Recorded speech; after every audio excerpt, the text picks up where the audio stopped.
नटवरवपु कर्णयो कर्णिकारं बिभ्रद्वासं कनककपिशं वैजयन्तीं च मालम् रन्ध्रान् वेणुरधरसुधया पूरयन् गोपवृन्दै वृन्दारण्यं सपदरमणं प्राविशद्गीतकीर्ति। हे कृष्ण करुणा सिन्धो दीनबन्धो जगत्पते गोपेश गोपिकान्त राधकान्त नमोऽस्तुते। तप्तकाञ्चन गौराङ्गी राधे वृन्दावनेश्वरी वृषभानुसुते देवी त्वां नमामि हरिप्रिये। वृन्दायै तुलसीदेव्यै प्रियायै केशवस्य च कृष्णभक्तिप्रदे देवी सत्यवत्यै नमो नमः। नमो धर्माय महते नमो कृष्णाय वेधसे ब्राह्मणेभ्य नमस्कृत्यं धर्मान् वक्ष्ये सनातनम्। नारायणं नमस्कृत्यं नरं चैव नरोत्तमं देवीं सरस्वतीं व्यासं ततो जयमुदीरयेत्। मूकं करोति वाचालं पङ्गुं लङ्घयते गिरिं यत्कृपातमहं वन्दे परमानन्दमाधवम्। जय रूप सनातन भट्ट रघुनाथ श्रीजीव गोपाल भट्ट दास रघुनाथ। এই ছয় গোস্বামীর করি চরণ বন্দন যাহা হইতে বিঘ্ন নাশ অভীষ্ট পূরণ। দুর্গমে পথিমেন্ধস্য স্থলৎপাদগতির্মুহু সকৃপা যষ্টিদানেন সন্ত সন্তমবলম্বনম। ভক্তগোষ্ঠী সহিত শ্রী গৌরাঙ্গ জয় জয় শুনিলে চৈতন্য কথা ভক্তি লভ্য হয়।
কলি পাবনাবতার সর্বাবতার সার শিরোমণি শ্রী শ্রী গৌরাঙ্গ মহাপ্রভু অত্যন্ত প্রিয়তম পার্ষদ বর্জ্য নিত্যানন্দ করুণাঘন মূরতি ব্যাসাবতার পরম পূজ্য পাদ শ্রী শ্রী বৃন্দাবন দাস ঠাকুর মহাশয় তদীয় শ্রী শ্রী চৈতন্য ভাগবতের আদি খণ্ডের ষোড়শ অধ্যায়ে শ্রীল নামাচার্য হরিদাস ঠাকুরের মহামহিমা কীর্তন করছিলেন। তো দেখতে দেখতেই সপ্ত দিবস অতিবাহিত হয়ে গেল। আজকে সপ্তম দিবস। কিছুই তো বলা হলো না, কিছুই যখন বলা হলো না কিছুই শোনাও হলো না। হরি অনন্ত, হরি কথা অনন্ত, জীব কাহা ছাড় তার পাইবে কো অন্ত। মহাজন বলছেন ভব সিন্ধু তরিবারে যার আছে চিত, ভব সিন্ধু পার হয়ে যাওয়ার যদি কারোর ইচ্ছা থাকে, শ্রদ্ধা করি শুনো শব্দবে চৈতন্য চরিত। শ্রদ্ধার সহিত কি শুনবেন? চৈতন্যের চরিত্র। চৈতন্যকে চেনেন আপনারা? কে বলেন দেখিনি? হ্যাঁ, নিমাই দাদা, নিমাই কাকা, কি বলছেন? নিমাই চাঁদ। আচ্ছা, তো নিমাই চাঁদকে চেনেন? তার কিছু পরিচয় আপনারা জানেন? কিছুই জানেন না। এটা আপনাদের দোষ নয়,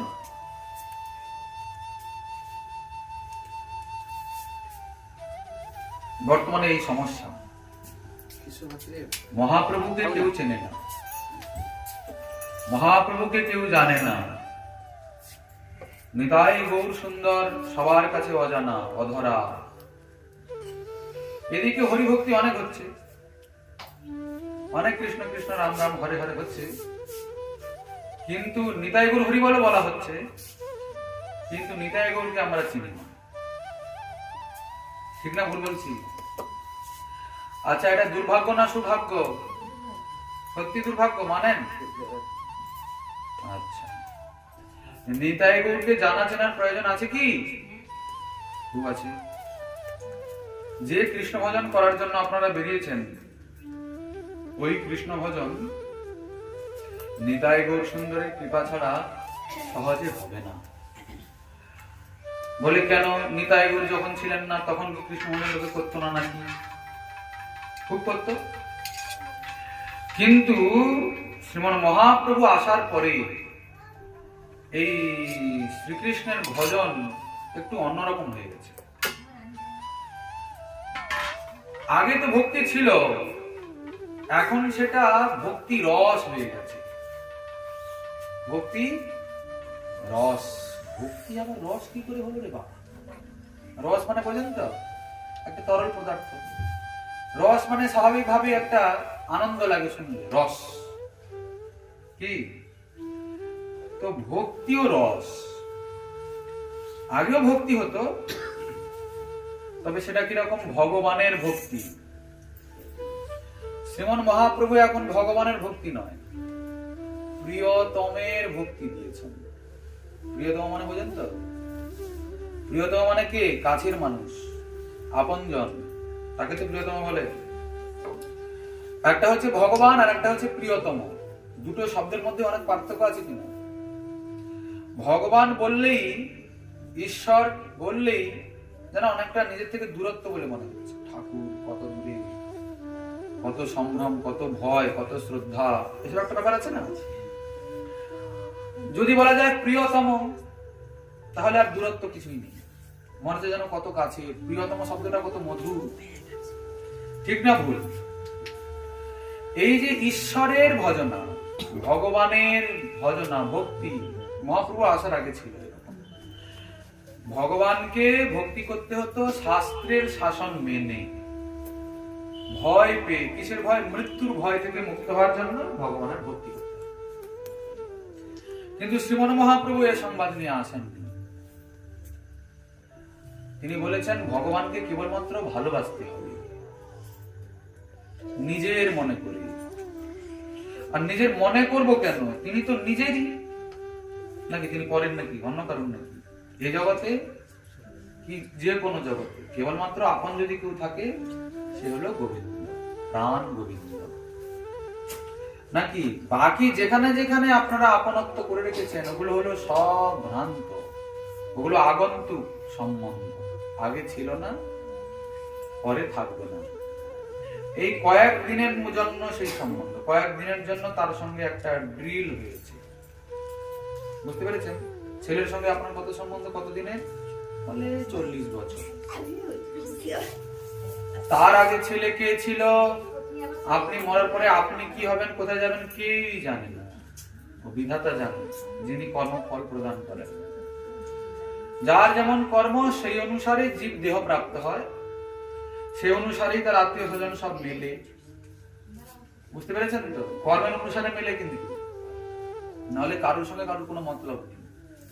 যে যেমন কর্ম যেখানে করে রেখেছিল, সেই অনুসারেই পুনরায় জন্ম হয়, পুনরায় সব সম্বন্ধ, মাতা পিতা ভাই বন্ধু সব মিলে।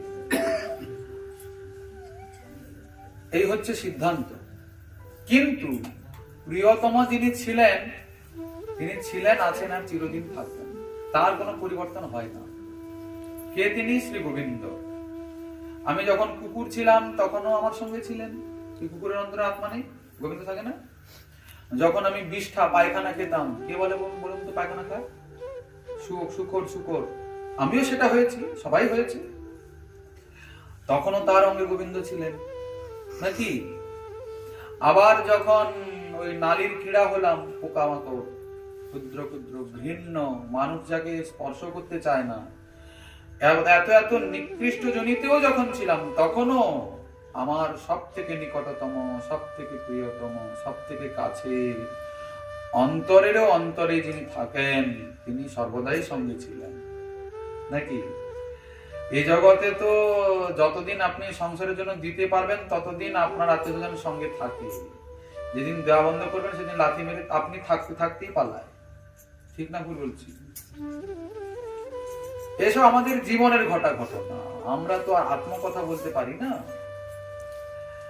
এই জন্য সংসার স্বার্থ চায়, সংসার আপনার থেকে কিছু পেয়ে নিতে চায়, এটা প্রত্যেকেরই। কিন্তু দেখুন শ্রী গোবিন্দ কেমন করে অন্তরে বিরাজ করছেন, ওর দিকে আমরা তাকাই না। সবাই কি হরিভজন করে? তো যিনি হরিভজন করছেন না, তার অন্তর থেকে গোবিন্দ পালিয়ে গেছেন কি? জান না তো, আছেন তো কৃপা করে। কেননা তিনি প্রিয়তম, তিনি নিকটতম, সব থেকে আপন। তার যে সব থেকে আপন, তাকে কখনো ভয় পেতে হয় কি? তার সঙ্গে কখনো দূরত্ব থাকার দরকার কি? কখনো নয়। তাকে কেবলমাত্র ভালোবাসতে হয়। কি ভালোবাসা? কেমন? অন্তরে অন্তরে মাখামাখি। ওই প্রিয়তা, ওই একে অপরের সঙ্গে মিশে যাওয়া, মিলে যাওয়া, একাকার হয়ে যাওয়া, ওটা কেবলমাত্র গোবিন্দের সঙ্গেই হয়, অন্য কোথাও হয় না।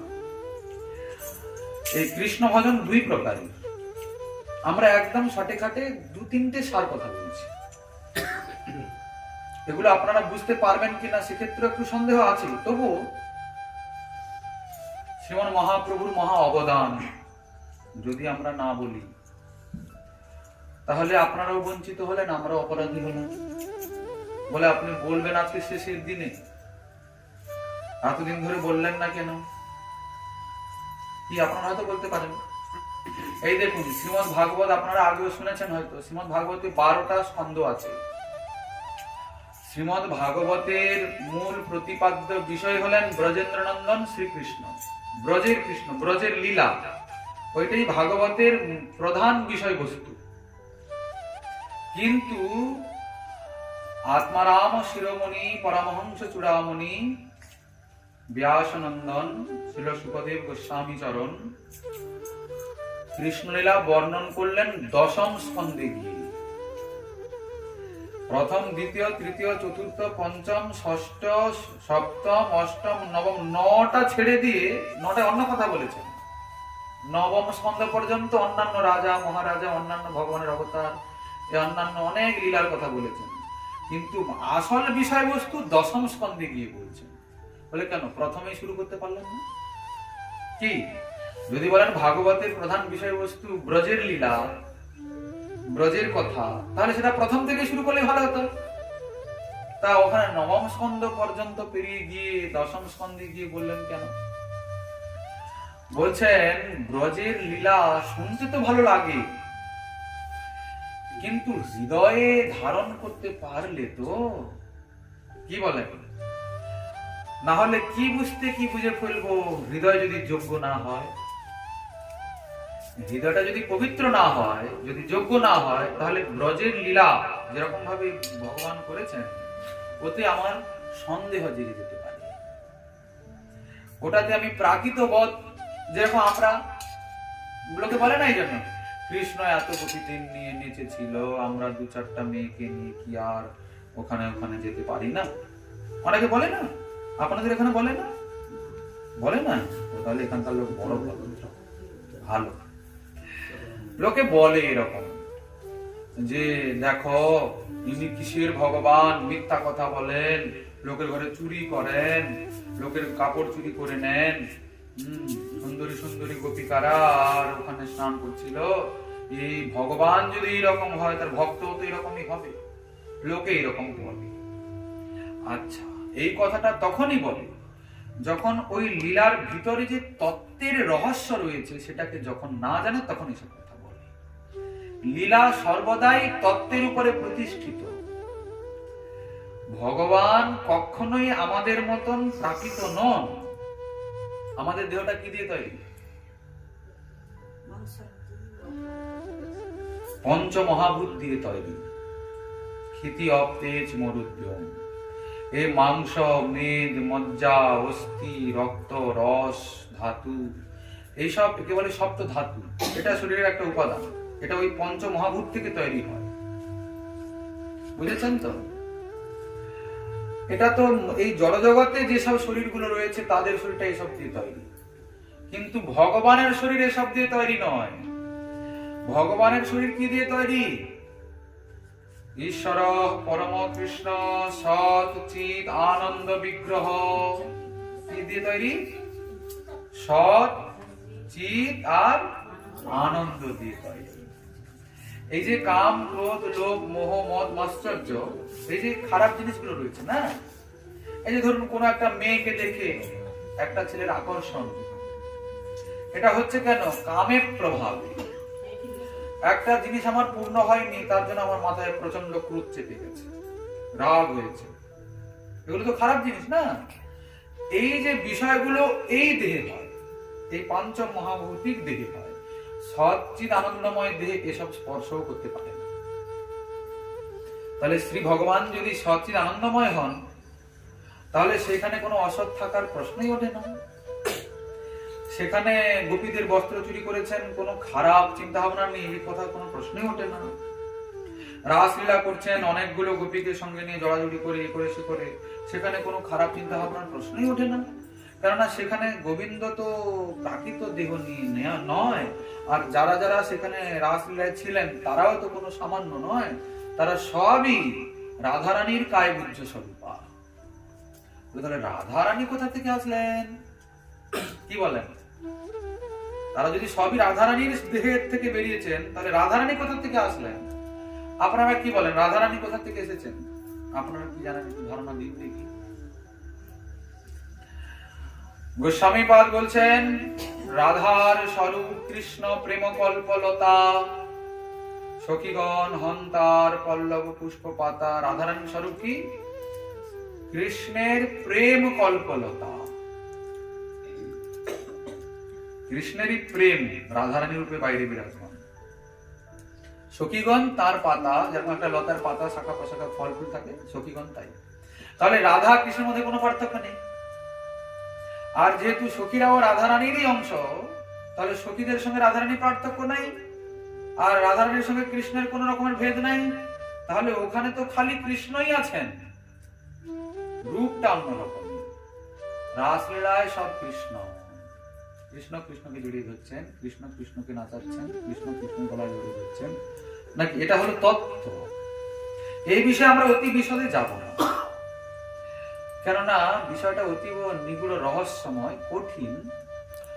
হৃদয় যোগ্য না হলে এই বিষয়গুলো আলোচনা করা বিঘাতক হতে পারে।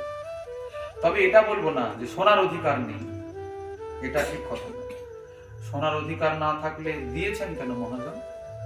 এসব বলেছেন কেন? তারা শোনার জন্যই তো, বলার জন্যই তো। তবে হ্যাঁ, আগে হৃদয়টাকে যোগ্য করতে হবে, আগে যেন শ্রদ্ধা আসে ওই বিষয়টার প্রতি, তবে গিয়ে ওই তত্ত্বটাকে উপলব্ধি করতে পারবো। এই জন্য সুকমণি আগে নবম স্কন্ধ পর্যন্ত পরীক্ষিতের হৃদয়কে যোগ্য করার জন্য অনেক ভগবানের লীলা অবতারের কথা শোনাচ্ছেন। ব্রজের লীলায় পৌঁছালে যাতে পরীক্ষিতের হৃদয়ে কোনো সন্দেহ না আসে, পরীক্ষিতের হৃদয়ে ব্রজের শ্রীকৃষ্ণের সম্বন্ধে যেন কোনো প্রাকৃত বিচার না আসে, এই জন্য আগে নবম স্কন্ধ পর্যন্ত হরি কথা বলে, বিভিন্ন কথা বলে পরীক্ষিতের হৃদয়টাকে পরিষ্কার করেন। পরিষ্কার তো ছিলই, আবার আর একটা কথা আছে এর মধ্যে। হরি কথা শোনেন, অনেক শোনেন, কিন্তু ব্রজের লীলা শোনার জন্য লালসা জাগা চাই, লোভ আসা চাই, তারপরে গিয়ে ওই কথা শুনলে আনন্দ আছে, তারপরে গিয়ে ওই গোবিন্দকে ভালোবাসা যেতে। কেননা এই ভক্তির প্রবর্তকই হচ্ছে লোভ। শিল বিশ্বনাথ চক্রবর্তী পাদ বলেন, লোভ এব প্রবর্তক। আচ্ছা, আপনারা তো শ্রীবিগ্রহকে দেখেন না? গোবিন্দ দাঁড়িয়ে আছেন, আছেন তো, ঠাকুর রাধা মাধব দাঁড়িয়েছেন, কত সুন্দর লাগে না দেখতে? এরকম ত্রিভঙ্গিম হয়ে দাঁড়িয়ে, পাথরের ঠাকুর তো, ওদিকে রাধারানী পিতলের কিংবা পাথরের। কিন্তু দেখুন এই ঠাকুরকে দেখেই কত আনন্দ লাগে। আমাদের লাগে না, অনেকে বলে বলে যে মনে হয় যেন গিয়ে জড়িয়ে ধরি। যদ্যপি গোস্বামীগণ সিদ্ধান্ত করেছেন শ্রী বিগ্রহ মানে সাক্ষাৎ ভগবান, কিন্তু প্রাকৃতিক দিক দিয়ে বিচার করতে গেলে মূর্তি নাকি। তো যদি সেই বিগ্রহকে মূর্তিকে জড়িয়ে ধরতে ইচ্ছা করে, তাকে দেখলে তার মাধুর্যকে, তার উপমাধুরীকে দেখে, তাহলে সাক্ষাৎ কিরকম লাগবে? তাহলে ঠিক কি না? ওই তো সাক্ষাৎ যেরকমই লাগুক না কেন, সাক্ষাৎকে পাওয়ার লালসা আগে চায়, তারপরে গিয়ে পাবো, জড়িয়ে ধরবো পরের কথা। তবে ওই লালসা আসবে এই বিগ্রহকে দেখতে দেখতে। শ্রীজীব গোস্বামী পাদ বলছেন, শ্রীমূর্তির দর্শনাৎ তত্ত্ব দশম স্কন্ধীয় লীলা কথা শ্রবণাচ্চ ভজন লোভ। এই যে ব্রজেন্দ্রনন্দন শ্রীকৃষ্ণকে বিগ্রহ রূপে দেখে শ্রীমদ্ ভাগবতের দশম স্কন্ধে তার যে লীলা রয়েছে, সেই লীলাকে সাধুমুখে শ্রবণ করে যদি কারোর তাকে সেবা করার লোভ জাগে, তাহলে তিনি রাগানুগা ভজনের অধিকারী। আপনারা বুঝতে পারলেন না কিছু? না হোক, এক হলো বিধি ভক্তি, এক হলো রাগানুগা ভক্তি। বিধি ভক্তি মানে ঈশ্বর জ্ঞানে যে ভক্তি করা হচ্ছে, তিনি তো ঈশ্বর, তিনি ভগবান, তিনি অনন্ত কোটি ব্রহ্মাণ্ডের নাথ, তিনি বিশাল, তিনি বিভু, তিনি অনন্ত। এই চিন্তা ভাবনা গুলো নিয়ে যে ভক্তি হয়, এটা এই চিন্তা আমাদের আছে কিনা? এই চিন্তাই তো আমাদের হৃদয়ে আছে, তিনি ভগবান, ভগবানের ভোগ করেছি, ভগবানকে সেবা করেছি। তো এতে কি হয়? শাস্ত্রের শাসন মেনে ভক্তি হয়। ওতে একটু ভয় আছে, যদি এদিক ওদিক হয়, নিয়ম নিষ্ঠায় ভুল ত্রুটি হলে দণ্ড পেতে হয়। এটা এক প্রকারের ভক্তি গেল। এই ভক্তিতে কোনো ভালোবাসা নেই ভগবানকে, একটা করতে হয়। ঘরে ঠাকুর আছে, কেন করতে হয়? না ওই যে জড় জগতের বন্ধন থেকে মুক্ত হওয়ার জন্য, জন্ম মৃত্যুর চক্র থেকে উদ্ধার পাওয়ার জন্য, মৃত্যু থেকে বাঁচার জন্য, ঠিক কিনা? ভজমরে মন শ্রীনন্দ নন্দন অভয় চরণার বৃন্দরে তস্মাৎ ভারত সর্বাত্মা ভগবান ঈশ্বর হরি শ্রোতব্য কীর্তিতব্যশ্চ স্মর্তব্য স্মেচ্ছতা অভয়ম। যদি অভয় পেতে চাও, তাহলে সেই শ্রীহরি, সেই ঈশ্বর, সেই সর্বাত্মা, উনার নাম রূপ গুণ লীলার শ্রবণ কীর্তন স্মরণ কর। এটা এক প্রকারের। আর এক প্রকারের হলো রাগানুগা প্রেম ভক্তি, ভগবানকে ভালোবাসা নিজের মতো করে। এই যে নিজের মতো করে ভালোবাসা, নিজের মতো মানে বুঝতে পারলেন না? মোর পুত্র, মোর সখা, মোর প্রাণপতি, এইভাবে করে যে বা মোরে শুদ্ধ ভক্তি। যদি কেউ আমাকে নিজের পুত্র বলে মনে করে, ভগবান বলছেন, যদি কেউ আমাকে তার নিজের সখা বলে মনে করে, যদি কেউ আমাকে তার নিজের প্রিয়তম বলে মনে করে,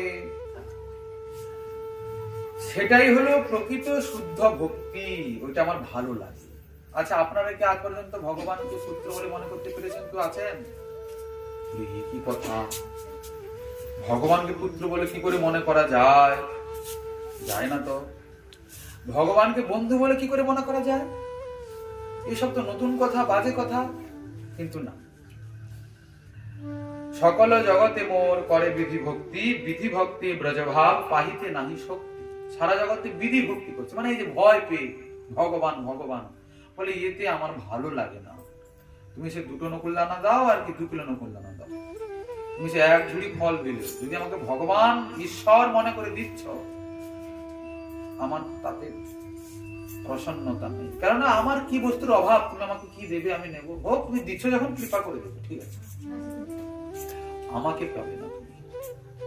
আমাকে পেতে হলে নিজের মতো করে ভালোবাসতে হবে। কেমন করে? আমাকে নিজের পুত্র মনে করতে হবে, আমাকে নিজের সখা মানে বন্ধু মনে করতে হবে, আমাকে নিজের প্রিয়তম মনে করতে হবে। আচ্ছা, তাহলে কোনটা মনে করব? গোসাই পাদ বলছেন, যার যেই ভাব সেই সর্বোত্তম। তটস্থ বীজ হইয়া বিচারিলে আছে তারতম। যদি কেউ তাকে নিজের পুত্র বলে মনে করে তাহলে তো বড় উত্তম কথা। কেউ যদি সখা মনে করে সেও ভালো, কেউ যদি মনে করে আমার প্রিয়তম, আমি তার প্রিয়া, এও ভালো। নাকি একটা ছেলে তার কাছে তার মা কি ফেলে দেওয়ার বস্তু? বিয়ে করার পরে কখনো নয়। বন্ধুদেরকেও তাড়িয়ে দিতে পারবে না। যে যার জায়গায় সবাই শ্রেষ্ঠ। কিন্তু বন্ধু, মা আর প্রিয়তমা, তিনজনের মধ্যে সেই ব্যক্তির কাছে সব থেকে প্রিয় কে বেশি? বলুন দেখি। কে বললো মা? কে? আপনি? সত্যি তাই তো? আপনার ছেলের বিয়ে হয়েছে? হয়নি? হয়েছে? তারপরেও আপনি প্রিয় আছেন? ও, তাহলে হয়তো একটু মিরাক্কেল হচ্ছে এদিকে। কিন্তু আমরা তো বুঝতে পারছি না ব্যাপার। ভালো, খুব ভালো।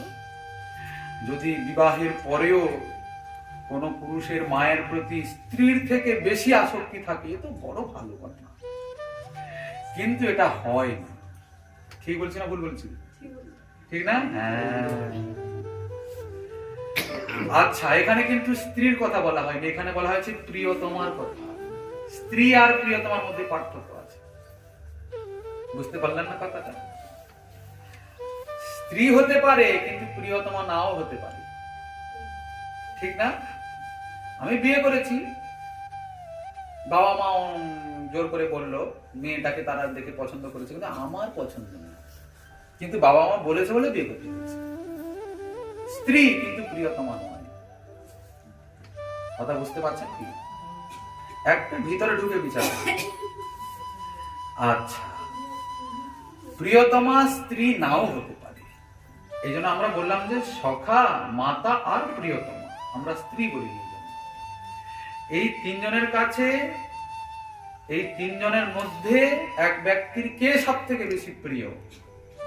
সর্বদাই প্রিয়তমাই প্রিয় হবে। নাকি মায়ের কাছে কতক্ষণ থাকে? যতক্ষণ না প্রিয়তমা মেলে ততক্ষণ। আচ্ছা, এটা একটা আলাদা কথা। আচ্ছা, মা যতই প্রিয় হোক না কেন, যতই ভালো হোক না কেন, সেই ব্যক্তি নিজের সমস্ত রকমের গোপন কথা, সমস্ত রকমের অন্তরের কথা মাকে কখনো বলতে পারে খুলে? এখানেই তো পরিষ্কার হয়ে গেল। আবার মা কি করেন? তার নিজের সর্বস্ব কোথায় সমর্পণ করতে পারে? কেবলমাত্র প্রিয়তমার কাছে। কেন না? প্রিয়তমার কাছে সবার থেকে প্রেমটা ওর প্রতি সর্বশ্রেষ্ঠ স্তরে। অন্তরে অন্তরে মাখামাখি প্রেম। কথা বুঝতে পারছেন? দেখুন, যে যার জায়গায় সবাই শ্রেষ্ঠ, কিন্তু যদি নিরপেক্ষ হয়ে বিচার করা যায়, তাহলে প্রিয়তমা যিনি, উনি সবার থেকে শ্রেষ্ঠ। প্রিয়তমার মধ্যে মাতৃস্নেহ আছে, সখ্য ভাবও আছে। কি প্রিয়তমা সেবা করে না? যখন সেবা করছে তখন বাৎসল্য ভাবে তো সেবা হয়। আর সখ্য ভাব তো থাকেই। প্রিয়া প্রিয়তমার মধ্যে বন্ধু ভাবাপন্ন থাকে না? আর এই যে প্রিয় প্রিয়তমা, এটা তো নিজস্বতার গুণ। এখানে ঠিক তেমন গোসাইপাদ বলছেন, যার যেই ভাব সেই সর্বোত্তম, কিন্তু তটস্থ হইয়া বিচারিলে আছে তারতম। যদি নিরপেক্ষ ভাবে বিচার করা যায়, তাহলে উপর নিচ একটু আছে। আবার বলছেন, ব্রজের যে কোনো ভাব লইয়া যেই ভজে, ভাব যোগ্য দেহ পাইয়া কৃষ্ণ পায় ব্রজে। ব্রজের যে কোনো একটা ভাব নিয়ে ভজন করতে হবে আপনাকে। যে কোনো একটা ভাব মানে হয় বাৎসল্য, হয় সখ্য, না হয় মধুর। মধুর মানেই প্রিয়া প্রিয়তম ভাব। যে কোনো একটাকেই পারবে। মা কখনো প্রিয়া হতে পারে না, প্রিয়া কখনো মা হতে পারে না। কি সম্ভব নাকি? অতএব মা তো মাই, প্রিয়া তো প্রিয়াই, বন্ধু তো বন্ধু, নাকি? আর দাস তো দাসই। দাস কখনো প্রিয়া হবে কি? এই চারটা ভাব মুখ্য। শান্ত, দাস্য, সখ্য, বাৎসল্য আর মধুর, এই পাঁচটা রস আছে, পাঁচটা ভাব আছে। তার মধ্যে শান্তটাকে বাদ দিয়েছেন, কারণ ওখানে কৃষ্ণের নিষ্ঠা আছে, কিন্তু কৃষ্ণের মমতা নেই। মমতা মানে বোঝেন তো? আপনি না হয় আপনার ছেলের বয়সীকে সবাই ছেলে বলে ডাকতে পারেন, কিন্তু আপনার অন্তরের মমতা কার প্রতি বেশি? নিজের ছেলের প্রতি না সবাইকে যে আপনি ছেলে ছেলে করে ডাকেন সবার প্রতি বলে, কখনো হবে না। নিজের ছেলের প্রতি আপনার যে প্রীতি ওটা অন্য কারোর সঙ্গে করতে পারবেন। এই হলো মমতার লক্ষণ, এই প্রিয়তার লক্ষণ। এখানে ঠিক তেমনই শান্ত রসে শান্ত ভাবে কৃষ্ণ নিষ্ঠা আছে, কিন্তু মমতা নেই। কিন্তু দাস্য সখ্য বাৎসল্য মধুরে চারটাতে মমতা আছে, প্রেম আছে। গোস্বামীপাদ বলছেন এই ব্রজের যে চার মুখ্য ভাব, এর মধ্যে যে কোনো একটাকে নিয়ে, যে কোনো একটাকে আশ্রয় করে আপনি কৃষ্ণ ভজন করুন। যদি ভজনে সিদ্ধ হন যোগমায়ার কৃপায়, ব্রজে সেই রকম সিদ্ধতে পেয়ে কৃষ্ণ পাবেন। কিন্তু অনেকে আবার বলে কি, আমাদের কিসের ভজন? বাল গোপালের ভজন নাকি কি বলে? বাল গোপাল মানে বোঝেন আপনারা? এই যে কচি হাঁটু ভাঙা গোপাল লোক। এখন তো গোপাল সস্তা হয়েছে না, ঘরে ঘরে সব দুটো তিনটে করে বাল গোপাল। সব গোপাল কিনে এলো, দিয়ে বলে মা আমি তার মা, সে আমার ছেলে। আচ্ছা, যে ছেলেকে সে জন্ম দিয়েছে পেটের থেকে, তাকে সারাদিনে 5-6 বার খাওয়ায়। আর এ যে বেতলের গোপাল ছেলে, এ সারাদিনে একবার খায়, দুটো নকুল পায়। ওই জন্ম দেওয়া ছেলের খুব খিদে লাগে, এর মোটেও খিদে লাগে না। ওর খুব ঠান্ডা লাগে, এর মোটে ঠান্ডা লাগে না। তাই কিসের মা কিসের ছেলে কি বুঝতে পারছেন তো? আচ্ছা, মা তো আপনি গায়ের জোরে বলছেন, কিন্তু তত্ত্ব তো বোঝেননি। মা ছেলে হতে পারে, কিন্তু সে ভগবান তো এটা আগে জানতে হবে। ওর ভগবানের পরে যখন জানবেন যে না ভগবান জানি না, যে আমার ছেলে, তখন ভগবানের উপরে আবার একটা সম্বন্ধ প্রতিষ্ঠা হবে। ভগবান জানাটা তত্ত্ব, তত্ত্বের উপরে একটা রসের প্রতিষ্ঠা হবে। এই যে বাৎসল্যটা রস, তো তখন সেবার পরিপাটি ভিন্ন হয়ে যাবে, সম্পূর্ণ আলাদা হয়ে যাবে। কথাগুলো আপনারা বুঝতে পারছেন কিনা আমি জানি না, তবে এগুলো বুঝতে হবে ভজন করতে হলে। একদিনে কিছু বুঝতে পারবেন না, বারবার শুনতে হবে। আমাদের আসলে আলোচনা হলো এইগুলো। আপনারা 7 দিন ধরে যা শুনছেন ওগুলো প্রাথমিক বিষয়, গতকালকে বলেছিলাম। এই বিষয়গুলো অত্যন্ত কঠিন লাগছে না, এই জন্য আমরা আলোচনা করিনি। কিন্তু কঠিন লাগলেও যদি আলোচনা না করা যায় তাহলে কবে বুঝবো? সময় তো শেষ। শ্রীমন মহাপ্রভু কিন্তু আমাদের বাল গোপালের আরাধনা দেননি। সমস্যা হচ্ছে এটা। আপনি গায়ের জোরে বলছেন বাল গোপালের আরাধনা আপনি করুন, কিন্তু মহাপ্রভু বাল গোপালের আরাধনা দেননি। কার দিয়েছেন?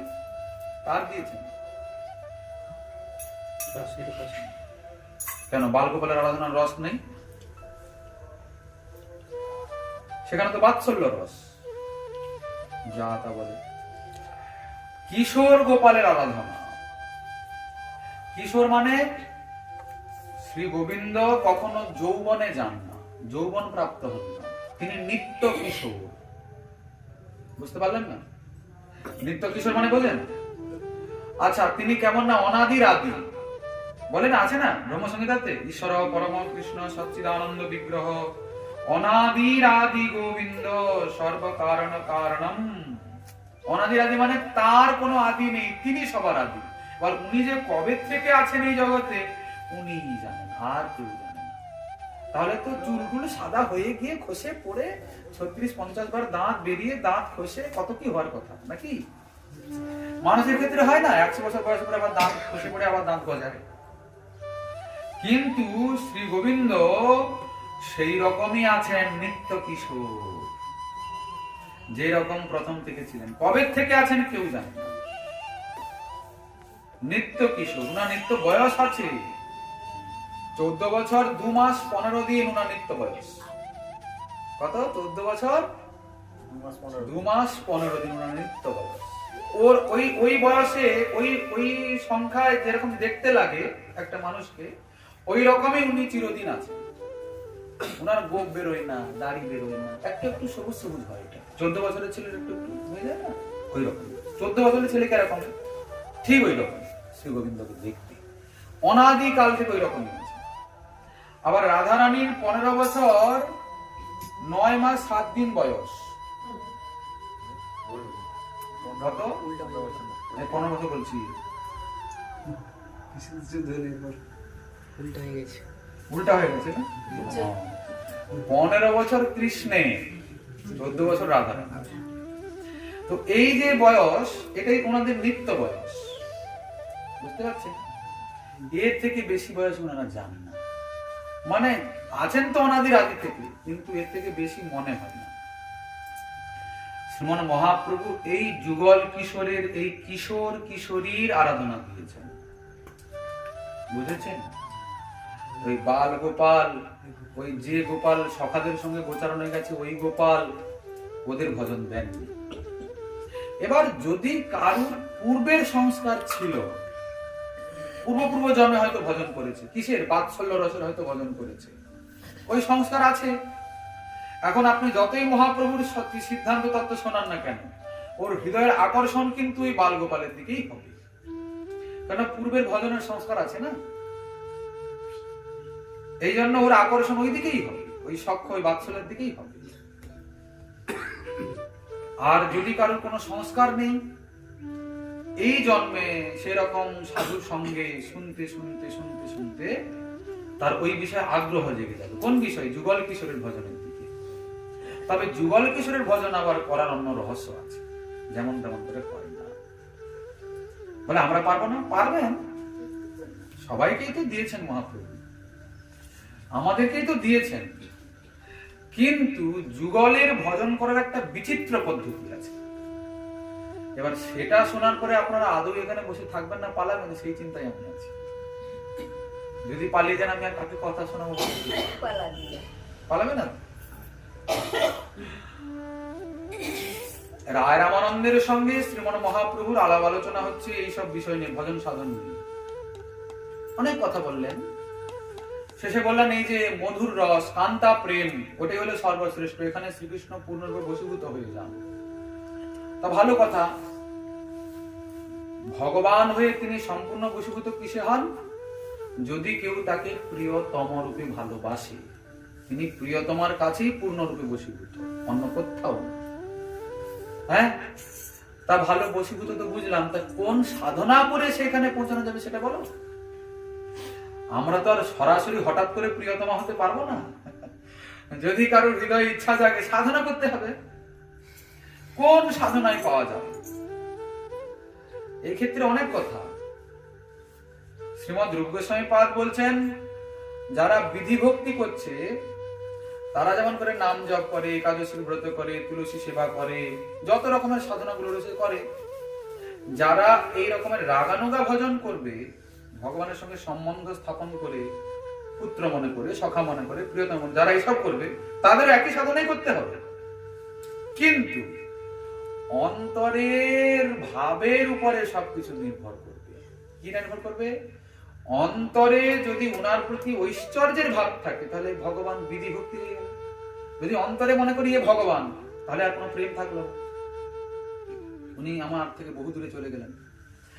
আর অন্তরে যদি মনে করি ইনি আমার ছেলে, ওটা কিন্তু বাইরের দেখানোর বিষয় না, অন্তরে সে জানে আমার ছেলে, কিন্তু বাইরের সাধনা কিন্তু একই চলছে।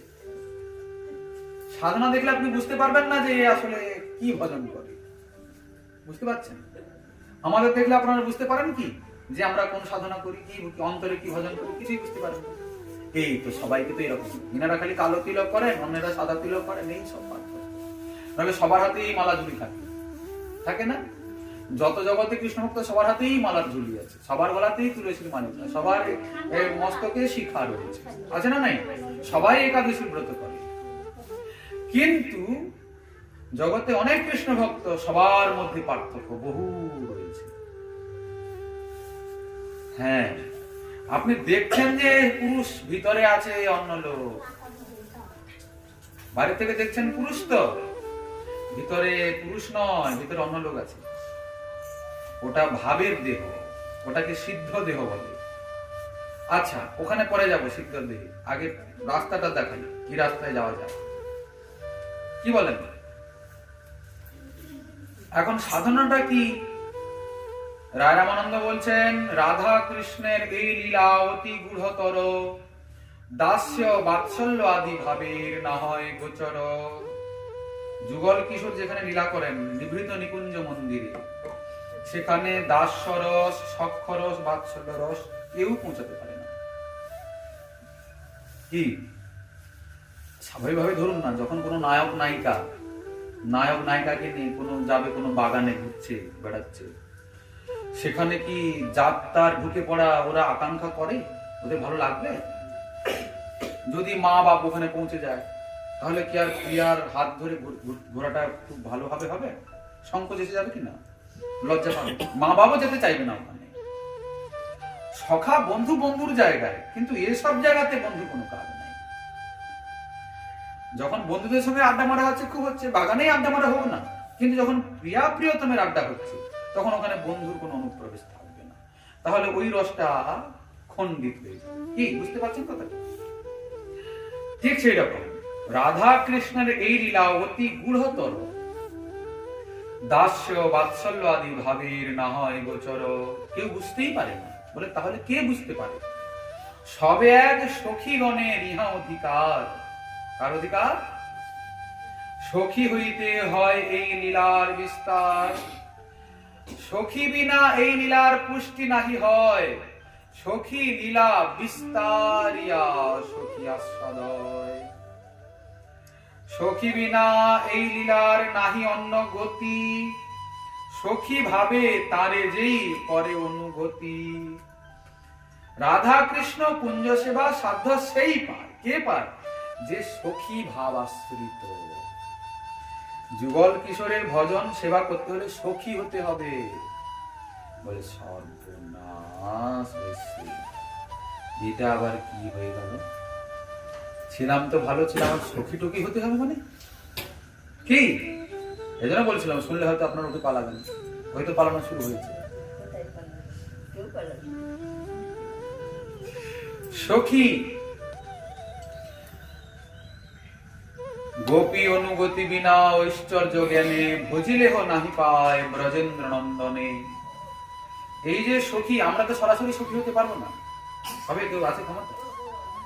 গোবিন্দের সঙ্গে রাধারানীর সঙ্গে যারা লীলা করছেন, তারা কোনো সাধারণ জীব তত্ত্ব নয়।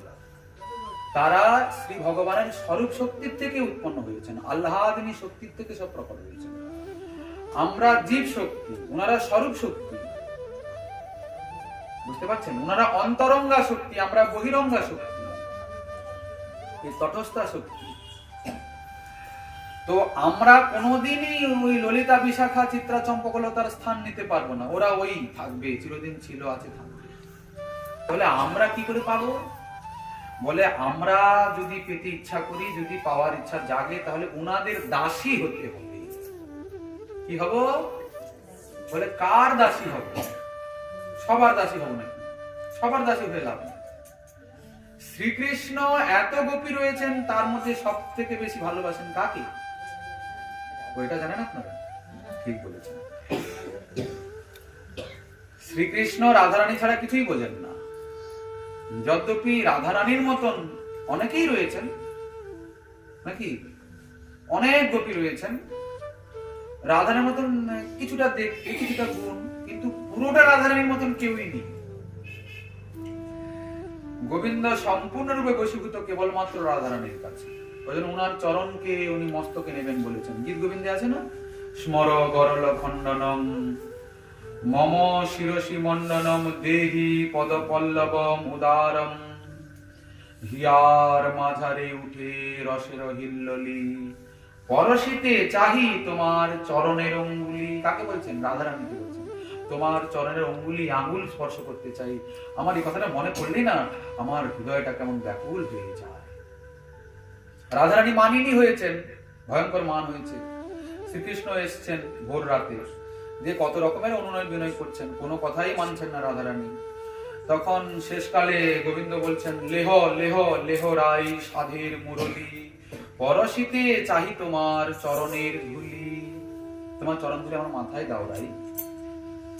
দেখতে পাচ্ছেন তো কেমন করে বশীভূত? যদি গোবিন্দকে আস্বাদন করতে হয়, ভগবানকে যদি আস্বাদন অনুভব করতে হয়, তাহলে রাধারানীর দাসী হতে হবে। দাসীটা কোন লিঙ্গ? হ্যাঁ, বুঝতে পারছেন না কথাটা? স্ত্রীলিঙ্গ না? দাস দাসী, দাস মানে পুরুষ, দাসী মানে স্ত্রী। যদি কেননা রাধারানীর তো কোনো দাস নেই, সব দাসী। যদি গোবিন্দকে পূর্ণরূপে আস্বাদন করতে চান, তাহলে রাধা দাসী হতে হবে। শ্রীমন মহাপ্রভু এই রাধা দাসের ভজন দিয়ে গেছেন। তবে এক কথায় আমরা বলে শেষ করে দিলাম বটে, তবে এই এক কথায় ওই বস্তুকে উপলব্ধি সম্ভব নয়। এখন দীর্ঘদিন সাধন ভজন তপস্যা করতে করতে করতে করতে সাধু মুখে ওই কথা শ্রবণ করতে করতে একটু একটু করে উপলব্ধির পথে আসছে। তাও আবার পুরো সম্পূর্ণরূপে উপলব্ধি হবে কিনা এক জন্মে, সে বলা এই কথা আমরা গ্যারান্টি দিয়ে বলতে পারবো না। অবাক হচ্ছেন নাকি? একে বলে মঞ্জরি ভাব সাধনা। কোন সাধনা? মঞ্জরি ভাব সাধনা। এই যে ললিতা, বিশাখা, চিত্রা, চম্পকলতা অষ্টসখী রয়েছে, প্রধান অষ্টসখী, এনারা সখী। এনাদের থেকেও আরো রাধারানীর নিকটতম আরো 8 জন রয়েছে, তাদের নাম আপনারা শোনেননি কোনো? তারা কারা? মঞ্জরি, লবঙ্গ মঞ্জরি, রস মঞ্জরি, রতি মঞ্জরি। শুনতে পাচ্ছেন আপনারা? এক হলেন রূপ মঞ্জরি, লবঙ্গ মঞ্জরি, রতি মঞ্জরি, রস মঞ্জরি, গুণ মঞ্জরি, বিলাস মঞ্জরি, আর কি মঞ্জুলালি মঞ্জরি, কস্তুরী মঞ্জরি, মণি মঞ্জরি, অনুরাগ মঞ্জরি, অনঙ্গ মঞ্জরি, অনেক রয়েছেন। এনাদের নাম সবাই জানে না সরাসরি সচরাচর।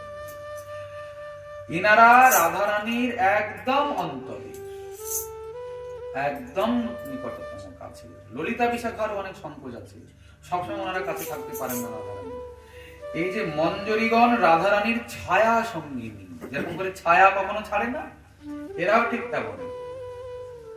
শ্রীমতীর সমা সবে দেহ ভেদ মাত্র, এক প্রাণ এক দেহ সবে রাধা তন্ত্র। এক প্রাণ এক দেহ, রাধারানীর রূপই রূপ মঞ্জুর রূপে বাইরে বিরাজমান। যাক, এই বিষয়ে বেশি যাবো না, আপনারা কিচ্ছু বুঝতে পারছেন না। একটু ধারণা আমরা দিলাম মাত্র। আমাদের ভজন সাধন ঠিক এই জায়গায়। গৌড়ীয় বৈষ্ণবের সাধনা হলো মঞ্জরি ভাব সাধনা, এটা ভাবের সাধনা। বাইরে সাধনগুলো সব একই রকম, কিন্তু অন্তরে চলছে ভাবের পরিপাটির কর্ম। বাইরে দেখছেন পুরুষেরা বসে আছে তো না, ভিতরে একটা করে মঞ্জরি আছে। ওই স্বরূপটা গুরুদেব দেন। দীক্ষার সঙ্গে সঙ্গে ওই স্বরূপ গুরুদেব জানিয়ে দেন শিষ্যকে, আপনি কোন মঞ্জরি। আপনাকে ওখানে রাধারানী উনার কোন দাসী রূপে স্বীকার করেছেন, আপনার নাম কি, আপনার রূপ কি, আপনি দেখতে কেমন, গায়ের রং, কোন কুঞ্জে আপনার সেবা, বুঝতে পারছেন? এই সব বিষয়গুলোকে গুরুদেব জানিয়ে দেন। একে বলে সিদ্ধ প্রণালী। কোন প্রণালী? গুরু প্রণালী, সিদ্ধ প্রণালী। এসব যতক্ষণ না পাচ্ছেন ততক্ষণ দীক্ষা সম্পূর্ণ হয় না। এবার আমরা তো এর আগারাম একটু খারা এখানে সেখানে কান ফুকিয়ে নিয়েছি, কি বলেন? তাহলে এসব আর পাবো কোথায়? যতক্ষণ না এই জায়গাতে আসছেন ততক্ষণ আপনার বলতে গেলে ভজন সাধন তো হচ্ছে না ঠিক। আচ্ছা, আপনারা বলুন, এবার মহাপ্রভু দিয়েছেন তো, তিনি কোনো ব্যক্তি বিশেষকে দিয়েছেন কি? মহাপ্রভু কি কোনো ব্যক্তি বিশেষে? কিন্তু সবার। এবার তিনি যে বস্তু দিয়েছেন সেটাও তাহলে সবার? না না, সবার নয়। আপনাদের অধিকার আছে, আমার নাই বাবা, এ কথা বলার তো দরকার নেই। আমারও আছে অধিকার, সবারই আছে। শ্লেচ্ছ, পুলিঙ্গ, হ্যাঁ, হিন্দু, সবারই আছে। যেহেতু ভগবান সবার, তার প্রদত্ত সাধনাও সবার। এবারে আপনি কতটা ওই বস্তু প্রাপ্তির আগ্রহ রাখেন সেটা হচ্ছে বড় ব্যাপার। কি এটা হচ্ছে আন্তরিক ভজন, অন্তরের বিষয়। আমরা প্রসঙ্গক্রমে কিঞ্চিত বললাম, তবে এর বেশি আর বলবো না এখন, কেননা বললে আপনারা আর বেশি বুঝতে পারবেন না, সব মাথার উপর দিয়ে চলে যাবে। আচ্ছা, তো এখন আমরা তো শ্রবণ করছিলাম হরিদাস ঠাকুরের কথা। তো উনি তো গতকালকে আমরা শুনলাম উনি নামের মহিমা কীর্তন করলেন। নামের মহিমা বা বলে কে শেষ করতে পারে, কার ক্ষমতা? হরি নামের মহিমা, হরি নাম ছাড়া তো কলিযুগে আর কোনো গতি নেই, উপায়ও নেই। এই যে আমরা বলছি এই যে মঞ্জুরি ভাব সাধনার কথা, আমি একটা পুরুষ মানুষ, নিজেকে একটা সখী বলে মনে করাটা কি এত সোজা? আমি একটা পুরুষ, আমার সবকিছুই পুরুষ, আমি একটা মেয়ে, এই চিন্তায় আসা কি এত সোজা? আপনারা বলুন, আপনারা স্ত্রী লোক, আপনারা যদি নিজেকে পুরুষ মনে করতে চান কি এত সহজে হয়ে যাবে? কখনো হবে না। মনে করলে কি হবে? কিন্তু এই রাজ্যে একটা আলাদা বিষয় আছে। এখানে গুরু প্রদত্ত যে সিদ্ধ স্বরূপ, ওই স্বরূপের অভিমান আসতেই হবে। ভজনটা চলবে অন্তরে, বাইরে নয়। রাধা কৃষ্ণের যুগল সেবা ওটা অন্তরে চলবে, চিন্তনের মাধ্যমে। বাইরে চলবে নাম। আপনি দেখছেন যে সাধক ভক্তটা বসে আছে আসনে, হরে কৃষ্ণ কৃষ্ণ কৃষ্ণ কৃষ্ণ করছে, হরে রাম রাম রাম রাম রাম হরে হরে করছে, ও বাইরে দেখছেন এরকম, ভিতরে আছে অন্য জায়গায়, অন্য জায়গায়, অন্য রূপে। এখানে নেই। এখানে এখন বর্তমানে তার শরীরটা আছে, কিন্তু সে এখানে নেই। তার মুখ হরি নাম বলছে, সে আছে নিভৃত নিকুঞ্জ মন্দিরে, সেখানে যুগলের সেবা করছে। গুরুদেব যে সেবা তাকে দিয়েছেন সেই সেবা চিন্তনের দ্বারা করছেন। সেখানে একটা আলাদা ভাবনার রাজ্য। এখানে যেরকম সব স্বাভাবিক, ওখানে সব সেরকম স্বাভাবিক। সাধনে ভাবিব যাহা, সিদ্ধ দেহে পাব তাহা, রাগ পথের এই সে উপায়। এখানে ভাবনা চলছে, যা ভাবা হচ্ছে এই দেহটা চলে যাওয়ার পরে ওই বস্তুই পাবে, কোনো সন্দেহ নেই।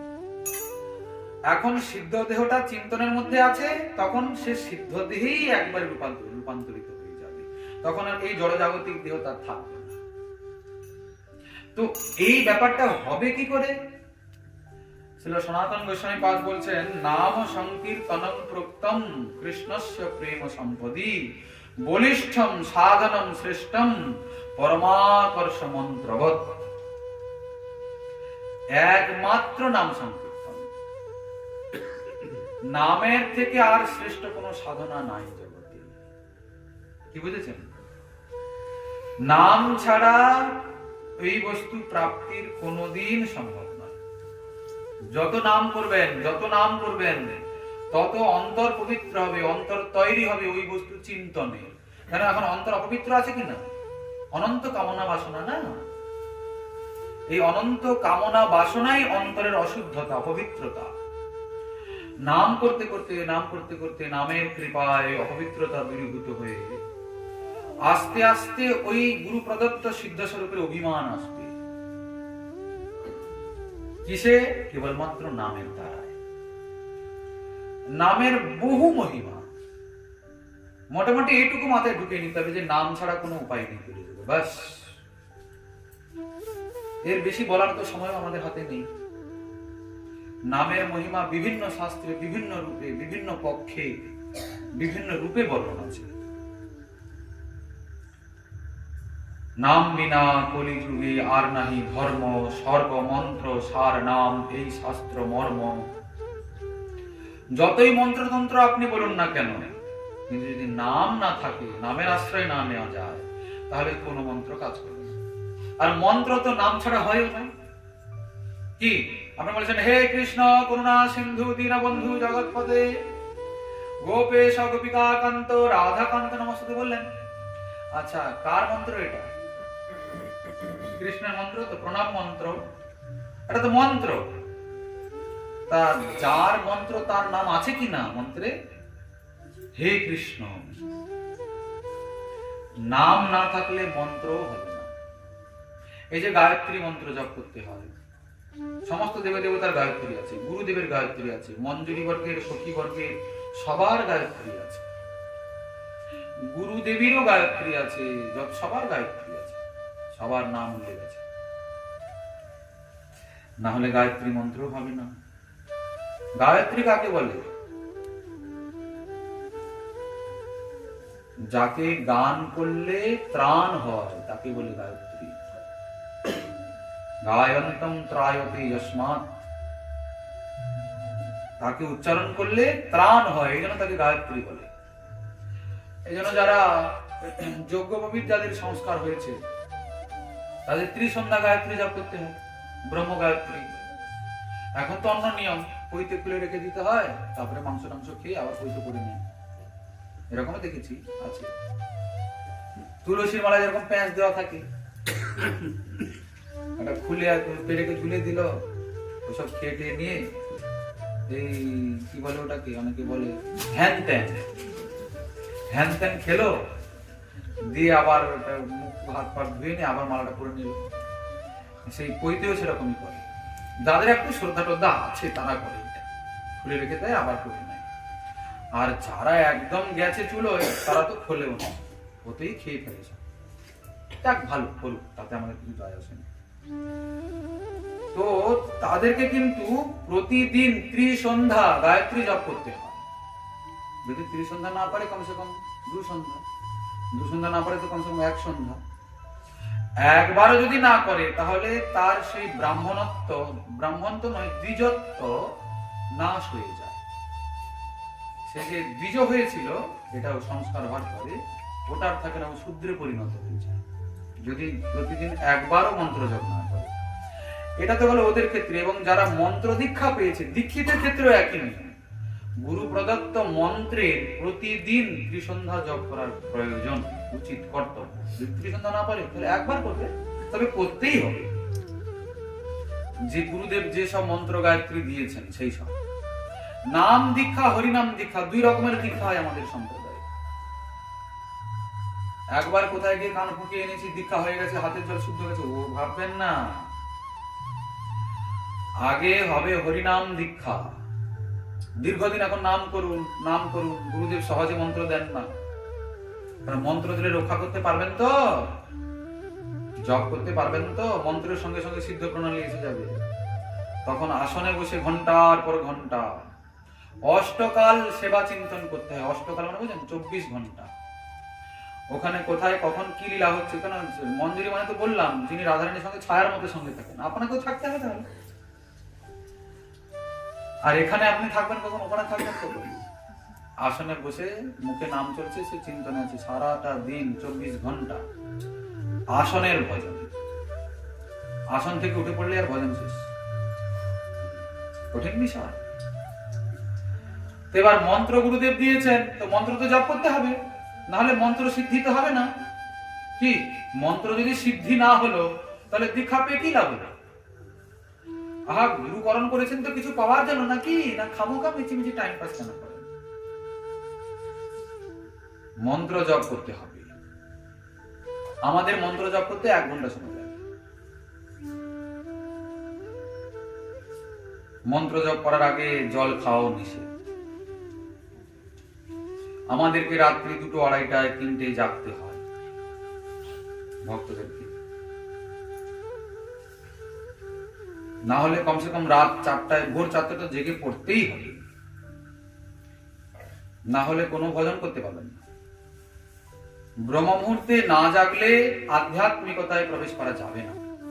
ওই সময় একটা আলাদা ঊর্জা প্রকৃতিতে ছড়িয়ে থাকে ওই ব্রহ্ম মুহূর্তে। আপনারা কখনো ওঠেন? সেই সময় ওঠেন এই 3:30, 4টায় ওঠেন না? হ্যাঁ, 5টা যদিও ব্রহ্ম মুহূর্ত, তো 5টায় উঠে আর কতক্ষণ? শীতকালে তো অনেকটা অন্ধকার থাকে, গরমকালে 5টা মানে তো বেলা হয়ে গেছে। তো অভ্যাস করতে হবে কমসে কম ভোর 4টায় জাগা। 4টায় জেগে স্নান করবেন, দন্ত ধাবন শৌচ করে স্নান করে নেবেন, পবিত্র বস্ত্র পরিধান করবেন। তখন দেখবেন আপনার শরীরে একটা আলাদা ঊর্জা আসছে, আপনার চিন্তা ভাবনা একটা আলাদা পরিবর্তিত হচ্ছে। এখন যে খিচুড়ি জিউড়ি নিয়ে আপনারা আছেন না মাথার মধ্যে, এত থাকবে না। আপনাকে অনেকটা হালকা মনে হবে, অনেকটা আনন্দ পাবেন সেই সময়টায়। তো একদিনে নয়, কষ্ট হবে প্রথম প্রথম, আমাদেরও খুব কষ্ট হতো প্রথম প্রথম। আস্তে আস্তে করতে করতে অভ্যাস হয়ে গেলে আপনি আপনি জেগে পড়বেন। হ্যাঁ, তবে তখন উঠে কিন্তু আপনাকে শৌচ করে দন্ত ধাপন করে স্নানটা করে নিতে হবে। স্নান করে নেওয়ার পরে আপনি প্রদীপ ঠাকুরকে দেখাবেন, একটু নাম করবেন, তুলসী পরিক্রমা করবেন। হ্যাঁ, যদি ভজনের কোনো বইটি থাকে একটু আসনে বসে পড়াশোনা করবেন, প্রার্থনা এসব পড়বেন। তারপরে সংসার কাজ করুন, ভোর হয়ে গেলে করুন। 1-1.5 ঘন্টা একটু ভগবানের জন্য সময় দিন। কি বুঝেছেন? কিছু না দিলে কিছু পাওয়া যাবে না। আপনি বলেন সংসার সংসার আমি নাম জপ করবো আর বড় ভক্ত হয়ে যেতে হবে না, দিতে হবে কিছু। বলে আগে তো একাদশীর একটা ঘাড়ে চাপিয়ে দিলেন, আমরা সেটা করতাম না, বড় টড় গুলো করতাম। তারপরে আবার বলছেন কি ব্রহ্ম মুহূর্তে জাগতে হবে। এ বাবা, আপনাকে ডাকাটাই ভুল হয়ে গেছে। আপনি এত সব ঘাড়ের উপরে পাথর চাপাবেন জানলে আমরা আপনাকে ডাকতামই না। ও ডাকুন না ডাকুন হতে আমাদের কিছু যায় আসে না। আমরা 24 ঘন্টায় ব্যস্ত থাকি। আমাদের অনেক এইসব পাঠ কীর্তন করতে গিয়ে নিজের অনেক কাজ হয় না। আমাদের পাঠে কীর্তনে আনন্দ লাগে বলে আমরা আসি। ওই চাওয়া পাওয়ার কোনো মতলব তো নাই। ডাকলাম না ডাকলাম কি হয়ে গেল? ডেকে যখন ছেন তখন তো আমরা ছেড়ে কথা বলবো না, আমরা তো আমাদের কথা বলবোই। ভজন যদি করতে হয় তাহলে একটু কষ্ট স্বীকার করতেই হবে। কষ্ট না করলে কেষ্ট মেলে না, ঠিক না? পরিশ্রম না করলে কোনোদিন ধন উপার্জন হয়? তা গোলকের প্রেম ধন হরিনাম সংকীর্তন পাবেন, একটু পরিশ্রম করবেন না কি করে? প্রথম প্রথম ঝুঁক আসবে, আমাদের ঝুঁক আসে, এখনো ঝুঁক আসে। কত বছর হয়ে গেল আমরা ব্রহ্ম মুহূর্তে যাচ্ছি, তবু এখনো ঝুঁক আসে। তা আসুক, কিন্তু বিছানায় পড়ে থাকা যাবে না। বিছানা ত্যাগ করতেই হবে ভোর 4টাতে।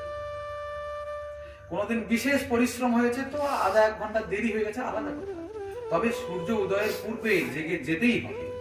সূর্য উদয় পর্যন্ত যদি কেউ শুয়ে থাকে তাহলে তার আয়ু হরণ হয়, আয়ু একটু একটু করে নষ্ট হয়ে যায়। কথা বুঝেছেন? এই জন্য রাত্রিকালে ভোজন কম করতে হয়। বলে আবার খেতে দেবেন না? হ্যাঁ,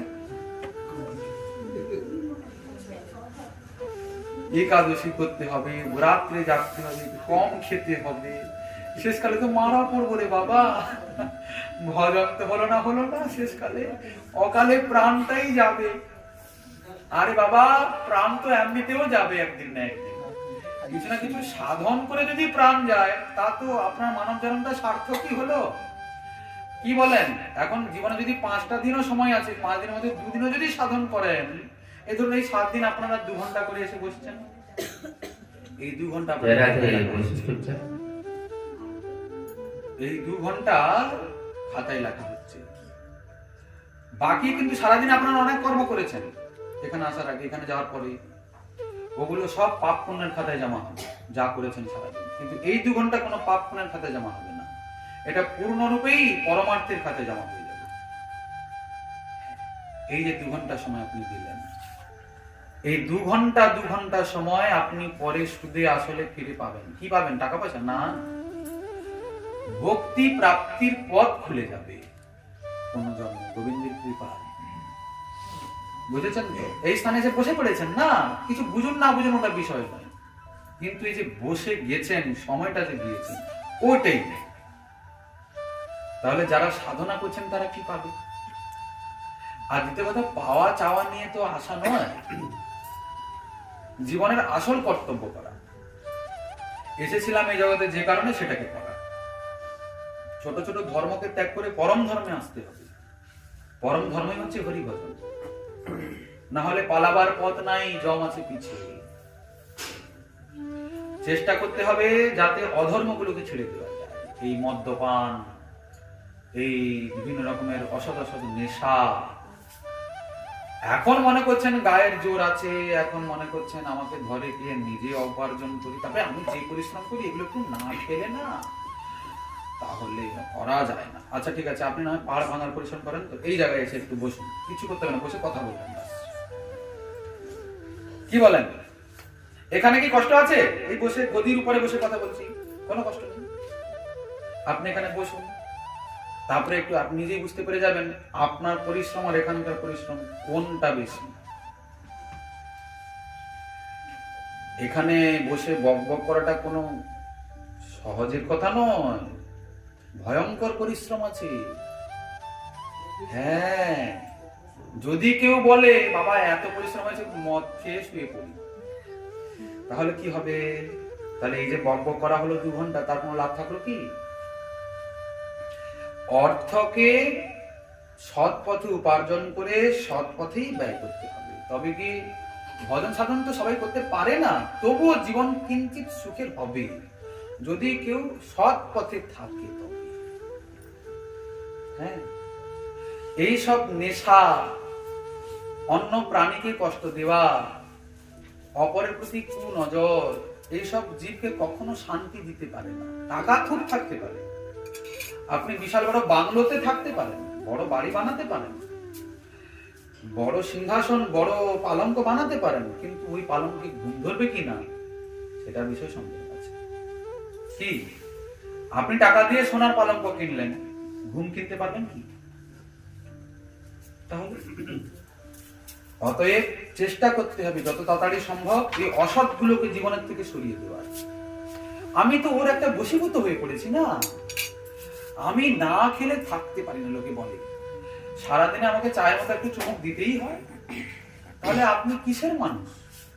আপনি তো একটা থার্ড ক্লাস, একটা সব থেকে বাজে জিনিসের কাছে বশীভূত হয়ে পড়ে আছেন নাকি? শাস্ত্রে বিধান রয়েছে, জগতে অনেক পাপ আছে, সব পাপের কিছু কিছু প্রায়শ্চিত্ত আছে, কিন্তু মদ্যপায়ীর কোনো প্রায়শ্চিত্ত শাস্ত্রে নেই। যারা মদ্যপান করে ওর কোনো প্রায়শ্চিত্ত শাস্ত্রে দেওয়া নেই। আচ্ছা, আপনাদের বলে কি লাভ, আপনারা তো আর খান না। হরে কৃষ্ণ হরে কৃষ্ণ কৃষ্ণ কৃষ্ণ হরে হরে, হরে রাম হরে রাম। আপনারা কিছু মনে করবেন না, জানেন কথায় কথায় বলে ফেলেছি। হ্যাঁ, তবে এই বিষয়গুলোকে কিন্তু এড়িয়ে যাওয়া উচিত নয়। মানব জীবনটা কোনো সাধারণ নয়, অনেক কষ্টের পরে এরকম একটা দুর্লভ, দেব দুর্লভ মানব জন্ম আমরা পেয়েছি। ওটাকে এভাবে অসৎ পথে, অসৎ কাজে, অবহেলায় হারিয়ে ফেলাটা ঠিক নয়। অনেকে বলে বাবা একবার মানুষ হয়েছি, আবার পাবো কিনা ঠিক নাই। ভালো করে ছুটি আনন্দ করো, যা ইচ্ছা তা করো, যেখানে ইচ্ছা সেখানে যাও, যা ইচ্ছা তা খাও, যা ইচ্ছা তা করো, এটা ঠিক না। আপনাকে সুযোগ দেওয়া হয়েছে, এই দেহটা ভগবান দিয়ে আপনাকে একটা সুযোগ দিয়েছেন, যাতে এই দেহটাকে আশ্রয় করে আপনি কাজের কাজ করে নিতে পারেন। কেননা অন্য কোনো দেহে হরিভজন হবে না। মদ তো অনেকে খাইয়ে দেওয়া যেতে পারে, হাতিকে মদ খাইয়ে দেয়, বানরকে লোক মদ খাইয়ে দেয়, মদ অন্যান্য শরীরেও খাওয়া যায়, কিন্তু হরিভজন অন্যান্য কোনো শরীরে পায় না, কেবল মানব দেহ ছাড়া। ঠিক না বলি? এবার সবই আপনার হাতে। আপনি যদি মনে করেন আমি উপরে যাবো, তো এই দেহটাকে আশ্রয় করে যেতে পারেন। যদি আপনি মনে করেন গর্ত ঢুকবো, তো এই দেহটাকে আশ্রয় করে ঢুকতে পারেন। সবই আপনার হাতে। কি একটাই সিঁড়ি, উপরের দিকে দৃষ্টি থাকলে উপরে চড়া যাচ্ছে, সেই সিঁড়িতে আবার নিচের দিকে নজর থাকলে নিচের দিকে নামা যাচ্ছে। ঠিক কি না? এই দেহটা হচ্ছে সেই সিঁড়ি। দেহটাকে আশ্রয় করে আপনি গোলকেও যেতে পারেন আর নরকেও ঢুকতে পারেন। এবার সেটা সম্পূর্ণ আপনার স্বাধীনতা, আপনি কোথায় যেতে চান। তবে হ্যাঁ, পাপ তো বাপকেও ছাড়ে না, এটা মাথায় রাখার দরকার আছে। এখন যদি আপনি মনে করছেন যে হ্যাঁ এ কি নিজের টাকায় নিজের বাপের টাকায় খাচ্ছি, তোর বাপে কিনে আপনার গায়ে জোরে বলছেন বলুন, কিন্তু মশাই আপনি যেটা করছেন সেটা কি সেটা জেনে বুঝে করুন। কেননা পাপ বাপকেও ছাড়ে না। অতএব সাবধান। তো যাই হোক, নাম ছাড়া কলিকালে কোনো উপায় নেই। আচ্ছা, এখানে একটা ছোট্ট কথা বলে দিই, আগে যাবো। অনেকে মনে করে খাই তো খাই, কি আছে ওখানে, তো শুনেছিলাম হরিনাম করলে সব পাপ ধুয়ে যায়, বলে না লোকে, তাহলে খুব খাবো আর খুব নাম করবো। তারপরে তো ওই বাবাজি ওখানকার ওই কীর্তনিয়া বলেছিল রাত্রে ঘুমানোর আগে হরে কৃষ্ণ বলে ঘুমিয়ে পড়বে, সব পাপ ধুয়ে চলে যাবে, 24 ঘন্টা যা করেছে। কি ঠিক না? এক কৃষ্ণ নামে জীবের যত পাপ হরে, সাধ্য নাই জীবের তত পাপ করে। একবার যদি কেউ কৃষ্ণ বলে, এত পাপ নষ্ট সে করে, একটা জীবের ক্ষমতাই নেই এত পাপ করতে পারে। তাহলে চিন্তা করুন, এক কৃষ্ণ নামের কত ক্ষমতা। তাহলে আমি তো অনেক কৃষ্ণ নাম করছি, তো পাপ করলাম তো কি হয়েছে, কোনো চিন্তা নেই। ঠিক আছে, সারাদিন চুটিয়ে পাপ করবো, আর রাত্রে ঘুমানোর আগে হরে কৃষ্ণ বলে ঘুমাবো। কিন্তু সাবধান, কেন? যদি কেউ নামের বলে পাপ করার বুদ্ধি নেয়, নাম ন বলাদ যস্য হি পাপ বুদ্ধি ন বিদ্যতে তস্য যমৈর্হি শুদ্ধি। যদি কেউ নামের বলে পাপ করার বিচার নিয়ে আসে বলে, তাহলে জগতে কোনো প্রায়শ্চিত্তই তাকে ক্ষমা করতে পারবে না। নাম প্রভুর চরণে যার যে অপরাধ, নামের তো কোনো কৃপা হবেই না, অত্যন্ত ভয়ঙ্কর অপরাধ হয়ে গেল নাম প্রভুর চরণে। পাপ পুণ্য নিয়েই জীবন, পাপ চাইলেও হবে না চাইলেও হবে, কিন্তু নাম পাপ ধোয়ার জন্য কখনো করবে না, বরং পাপটাকে জীবন থেকে সরিয়ে দেওয়ার চেষ্টা করবে। কি, পাপীও হলাম না আর অপরাধীও হলাম না। তারপরে যদি জীবনে একটাও নাম নেন, বাস ওটা কাজ হয়ে যাবে। এই অসৎ গুলোকে ছেড়ে ফেলা যায়। টাকা পয়সা থাক ভালো কথা, তাকে ভালো কাজে লাগিয়ে দিন, সেবায় লাগান। যদি আপনার মনে হয় না আমি ভক্তদেরকে সহ্য করতে পারি না, ভগবানের সেবায় দেব না, না দেবেন না হোক। কারোর কখনো কোথাও প্রয়োজন, কোনো গরিব দুঃখী কোথাও কারো প্রয়োজন আছে, ভালো কাজে সেখানে দিন, কিন্তু এইসব অর্থকে অসৎ কার্যে ব্যয় করে পারমার্থিক জগতে নিজের ক্ষতি করবেন না। তো হয়েছে কি, হরিদাস ঠাকুর তো দীর্ঘদিন থাকলেন, খুব হরিনামে প্রচার করলেন, শ্রীমন মহাপ্রভুর সঙ্গে সাক্ষাৎ হলো, নবদ্বীপে অনেকদিন নাম কীর্তনের বিলাস হলো। পরবর্তীকালে শ্রীমন মহাপ্রভু সন্ন্যাস নিলেন। মহাপ্রভু কোথায় থাকলেন সন্ন্যাসের পরে? নীলাচলে জগন্নাথ ক্ষেত্রে থাকলেন। ওখানে তখনকার দিনের মহারাজ ছিলেন প্রতাপরুদ্র, গজপতি প্রতাপরুদ্র, উড়িষ্যার রাজা ছিলেন। প্রতাপরুদ্র দেবের গুরুদেব কাশীনাথ মিশ্র, উনার ঘরে মহাপ্রভুকে থাকার জন্য জায়গা দিলেন। তাকে কি বলে? গম্ভীরা। গম্ভীরা মানে কি জানেন তো? একটা গুপ্ত ঘর, ওই কি বলে আপনারা, চড়া কুঠি একটা কি বলেন, ওটা একটা মানে কি ঘরের মধ্যে ঘর। ওটাতে আগেকার দিনের লোকের, এখন তো এসব দেখতে পাওয়া যায় না, পুরোনো দিনে মাটির ঘরে সব থাকতো, বড় বড় ঘর তখনকার দিনে ছিল। তো ওটাতে কি থাকতো, সব গোপনীয় মূল্যবান জিনিসগুলো রাখা হতো না। এই গম্ভীরা মানে হচ্ছে সেই জিনিস, তবে চড়াকুঠির মতো নয়, একটু বড়। ওটাতে ধন সম্পত্তি রাখা হয়। আর এই কাশীনাথ মিশ্র হলো রাজগুরু, রাজার গুরুদেব। তো রাজার এত সম্পত্তি যদি থাকে, তাহলে রাজার গুরুদেবের কি থাকতে পারে? বুঝতে পেরেছেন তো? সেই গম্ভীরা, সেইখানেই মহাপ্রভুকে থাকার জায়গা দিয়েছে। আচ্ছা, কেন এতটুকুনি জায়গায় মহাপ্রভু থাকবেন গম্ভীরাতে? আচ্ছা, গম্ভীরাতে কি রাখা হয় না? ধন সম্পত্তি রাখা হয়। মহাপ্রভু কোথায় রাখলেন? যে বলছেন, প্রভুর থেকে আর বড় সম্পত্তি আছে কি জগতে? এই জন্য ওনাকে গম্ভীরাতেই স্থান দিলেন। যাই হোক, ওখানে গম্ভীরাতে থাকতেন। হরিদাস ঠাকুরও চলে গেলেন নীলাচলে। সেই বকুলতলা এখনো আছে, সিদ্ধ বকুল। হরিদাস ঠাকুরের সমাধিপীঠ, ওনার ভজন আসন এখনো রয়েছে। হরিদাস ঠাকুর আলাদা কুটিয়া নির্মাণ করে থাকতেন। জগন্নাথের দর্শনে কখনো যেতেন না, কোনোদিন যান না। কেন যাননি? না, আমি শ্লেচ্ছ, আমি তো অন্য জাতি।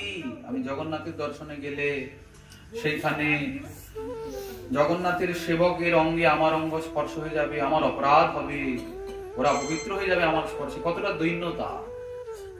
মহাপ্রভু প্রতিদিন নিজে আসতেন ওনার সঙ্গে সাক্ষাৎ করার জন্য। তো হয়েছে কি,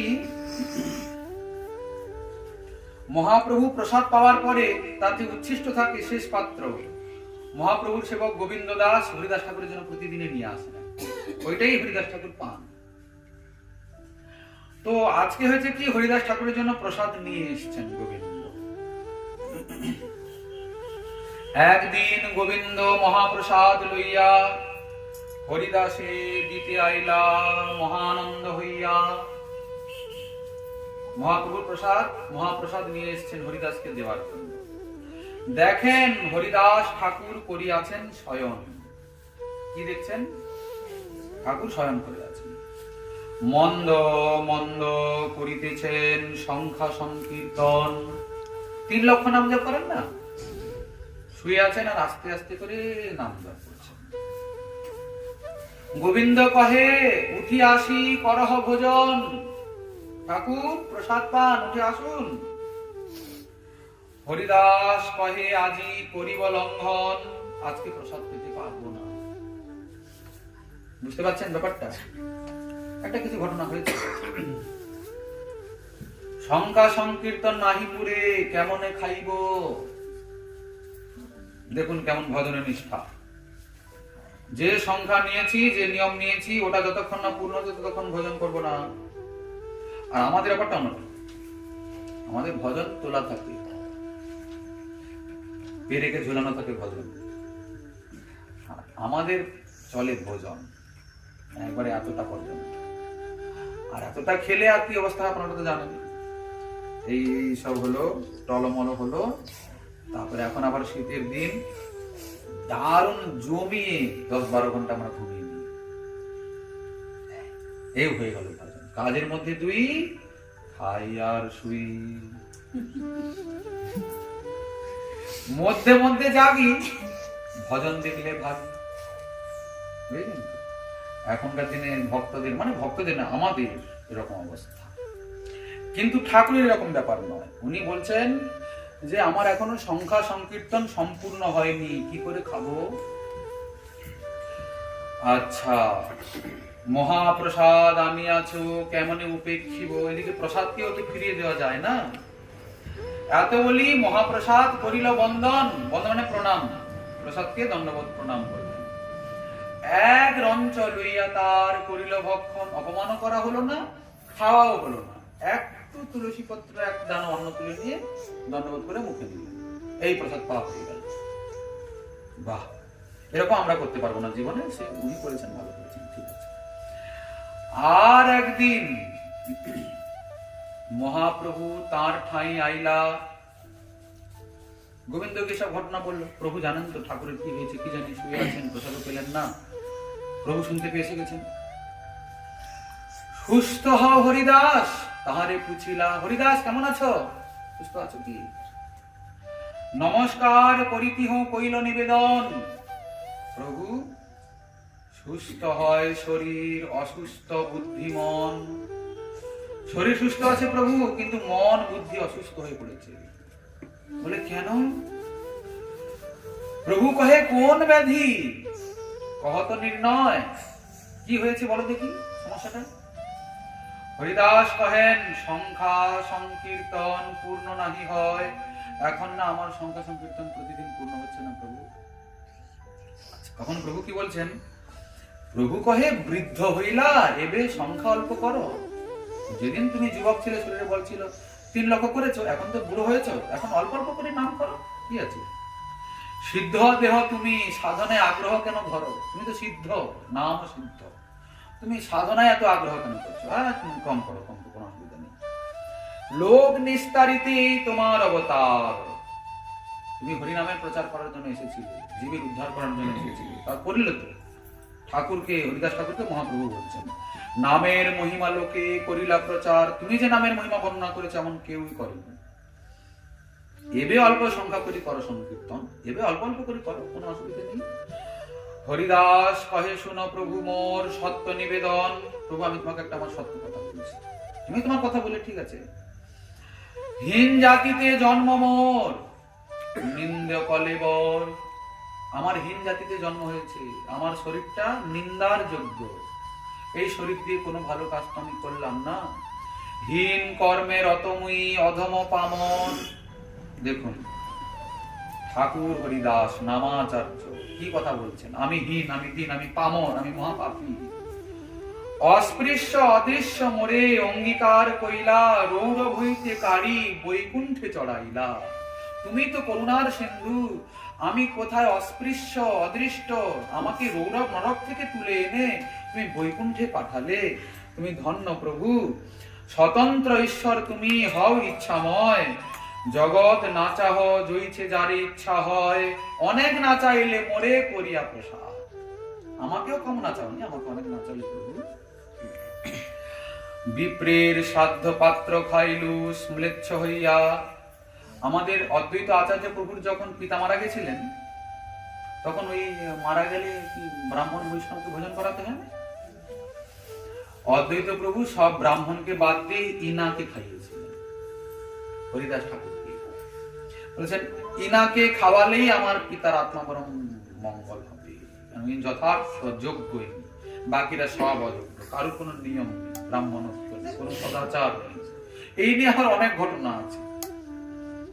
সমস্ত ব্রাহ্মণ সমাজ তখন আচার্য প্রভুকে বহিষ্কার করলেন, বললেন যাও, আপনি ব্রাহ্মণদেরকে উপেক্ষা করে জবনকে সাধ্য পাত্র খাওয়ালেন। তারপরে যা ঘটনা,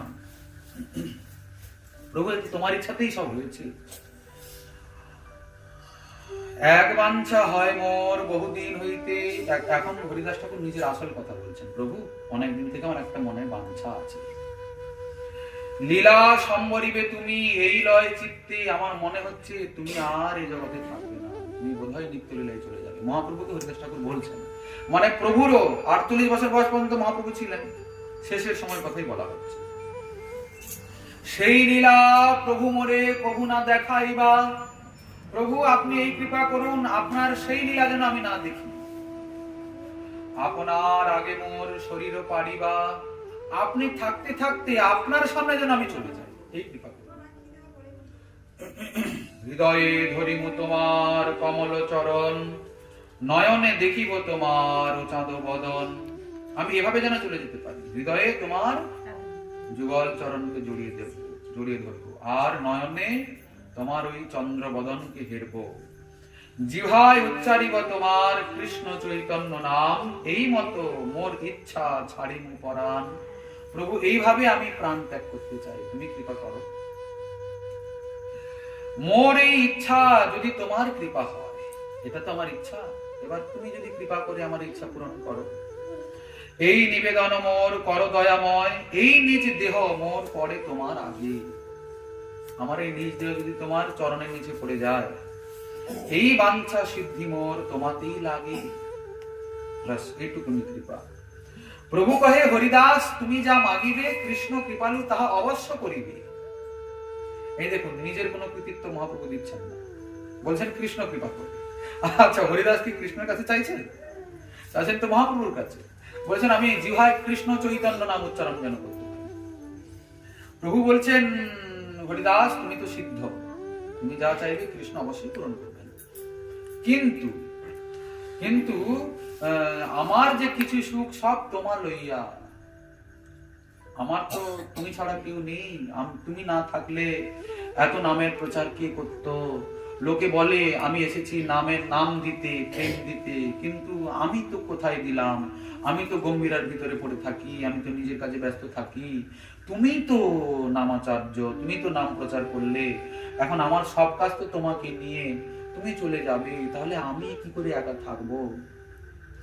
প্রভু কহে আমার যে কিছু সুখ সব তোমার লইয়া, তোমার যোগ্য নহে যাও আমারে ছাড়িয়া। তুমি কি করে চলে যাবে? এটা তোমার আমার প্রতি অন্যায় হয়ে যাবে, তুমি আমাকে ছেড়ে যেও না। চরণে ধরি কহে হরিদাস প্রভু না করিহ মায়া। জড়িয়ে ধরেছে যুগল চরণকে হৃদয়ের মধ্যে হরিদাস। প্রভু এরকম করে বলবেন না, এরকম আর শেষের দিনে মায়া বিস্তার করবেন না। অবশ্য অধমে প্রভু করিবে এই দয়া। মোর শিরোমণি যেই মহা মহাশয়, তোমার লীলার সহায় কোটি কোটি হয়। আমার কত মাতা ঠাকুর রয়েছে, তারা আপনার লীলার সহায় হবেন, আমি কোথাকার কি ছাড়। আমার হেন এক কীট যদি মরি গেল, এক পিপিলিকা মইলে পৃথিবীর কাহা ক্ষতি হইল। একটা পৃথিবীতে যদি একটা পিঁপড়ে মারা যায়, তাহলে পৃথিবীর কোনো ক্ষতি হয়? ঠাকুর বলছেন আমার মতো একটা নিকৃষ্ট যদি মারা যায়, তাহলে তোমার কি ক্ষতি? আরো তো শ্রেষ্ঠ শ্রেষ্ঠ তোমার রইল সব। ভক্তবৎসল প্রভু তুমি, আর আমি ভক্ত আভাস। ভক্ত হতে পারি না, ভক্তের মতো। অবশ্য পুরাবে প্রভু মোর এই আস। খুব করে প্রভুর চরণে প্রার্থনা করলেন। প্রভু এসব শুনে বড় দুঃখ পেয়ে চলে গেলেন। এরপরে আবার হয়েছে কি, একদিন শ্রীমন মহাপ্রভু সদল বলে একদম হরিদাস ঠাকুরের কুটিয়াতে এসে উপস্থিত। যত পার্ষদ ছিলেন খোল করতাল সব নিয়ে। কি জানি কি ব্যাপার, প্রভু সর্বান্তর্যামী, সব জানেন। সবাইকে নিয়ে হরিদাস ঠাকুরের কুটিয়ায় একদম এসে গেছেন। প্রাতকালে ঈশ্বর দেখি সব ভক্ত লইয়া হরিদাস দেখিতে আইলা বিলম্ব করিয়া। খুব তাড়াতাড়ি চলেছেন, সকাল সকাল। হরিদাসের আগে আসি দিল দর্শন, হরিদাস বন্দিল প্রভু আর বৈষ্ণব চরণ। প্রভু কহে, হরিদাস কহ সমাচার, কেমন আছো? হরিদাস হরিদাস কহে, প্রভু যে কৃপা তোমার, তুমি যেমন রেখেছো তেমনই আছি, ভালো। অঙ্গনে আরম্ভিল প্রভু মহা সংকীর্তন। আমরাও সংকীর্তন করি। কি করলেন? মহা সংকীর্তন ভক্তদেরকে নিয়ে আরম্ভ করলেন। বক্রেশ্বর পণ্ডিত তাহা করেন নর্তন। নৃত্য কীর্তনে আনন্দ মুখরিত হয়ে গেল হরিদাস ঠাকুরের সেই শ্রী অঙ্গন। হরে কৃষ্ণ হরে কৃষ্ণ কৃষ্ণ কৃষ্ণ হরে হরে, হরে রাম রাম রাম হরে হরে, হরে কৃষ্ণ কৃষ্ণ কৃষ্ণ হরে হরে, হরে রাম রাম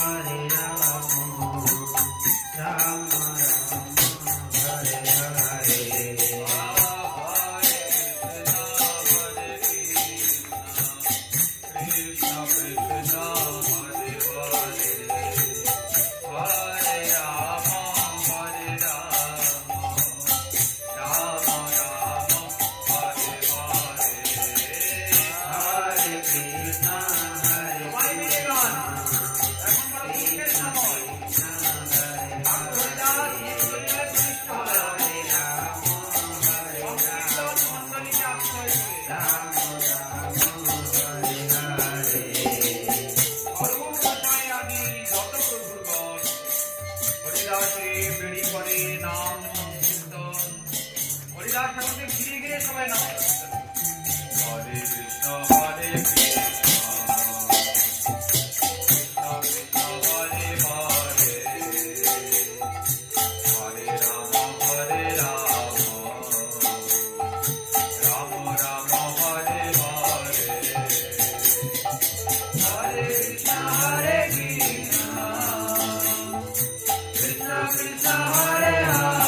হরিদাসের গুণ কহিতে কহিতে হইলা পঞ্চমুখ, কহিতে কহিতে প্রভুর বারে মহাসুখ। ভক্তের মহিমা বলতে গিয়ে প্রভুর কত আনন্দ, আর আমরা ভক্ত এবং ভগবান দুজনেরই মহিমা গাইব। হরে কৃষ্ণ হরে কৃষ্ণ কৃষ্ণ কৃষ্ণ হরে হরে, হরে রাম হরে রাম রাম রাম হরে হরে, হরে কৃষ্ণ হরে কৃষ্ণ কৃষ্ণ কৃষ্ণ হরে হরিদাসের গুণে সবার হইল মন। হরিদাসের এমনই মহামহাগুণ, সবাই অবাক হয়ে যাচ্ছে। এমন লোক ছিলেন কি?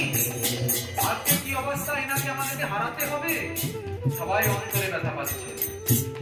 এখন সর্বভক্ত বন্দে হরিদাসের চরণ পরিক্রমা করছে, সবাই মিলে হরিদাসের চরণ বন্দনা করছে।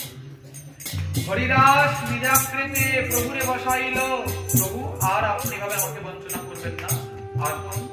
হরিদাস নিজের সামনে মহাপ্রভুকে বসালেন। হরিদাস নিজাকৃতে প্রভুরে বসাইল, নিজ নেত্র দুই ভৃঙ্গ মুখ পদ্মে দিল। ভ্রমর যেমন করে আর পদ্মের মতো আস্বাদন করে, হরিদাসের নেত্র ভ্রমর নেত্র ভৃঙ্গ প্রভুর মুখ কমলে যে প্রেম মকরন্দ আস্বাদন করছে। স্বর হৃদয়ে হানি ধরিল প্রভুর চরণ, হৃদয়ের মধ্যে প্রভুর যুগল চরণকে চিন্তা করছে। আর সর্বভক্তির পদরেণু মস্তকে ভূষণ, মনে মনে অনন্ত কোটি বিশ্ব ব্রহ্মাণ্ডে যত বৈষ্ণব রয়েছেন সবার চরণ রেণু এই মস্তকে ধারণ করছেন হরিদাস ঠাকুর। শ্রীকৃষ্ণ চৈতন্য শব্দ বলে বারবার, শ্রীকৃষ্ণ চৈতন্য মহাপ্রভু কি, শ্রীমন মহাপ্রভু কি। শ্রীকৃষ্ণ চৈতন্য শব্দ বলে বারবার, প্রভু মুখ মাধুরী প্রিয়ে নেত্রে জলধার। হরে কৃষ্ণ হরে কৃষ্ণ কৃষ্ণ কৃষ্ণ হরে হরে, হরে রাম হরে রাম রাম রাম হরে হরে, হরে কৃষ্ণ হরে কৃষ্ণ এরকম কি আমাদের ভাগ্যে হবে না?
ভীষ্মের নির্যান সবার হইল স্মরণ। ভীষ্ম পিতামহের ইচ্ছা মৃত্যু ছিল না, হরিদাস ঠাকুর ইচ্ছা মৃত্যু বরণ করলেন।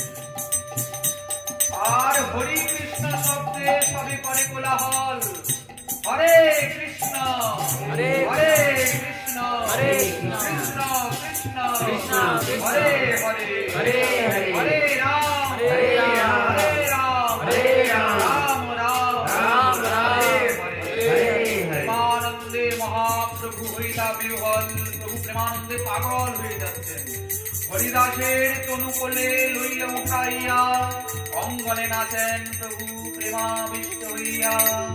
হরে কৃষ্ণ হরে কৃষ্ণ কৃষ্ণ কৃষ্ণ হরে হরে,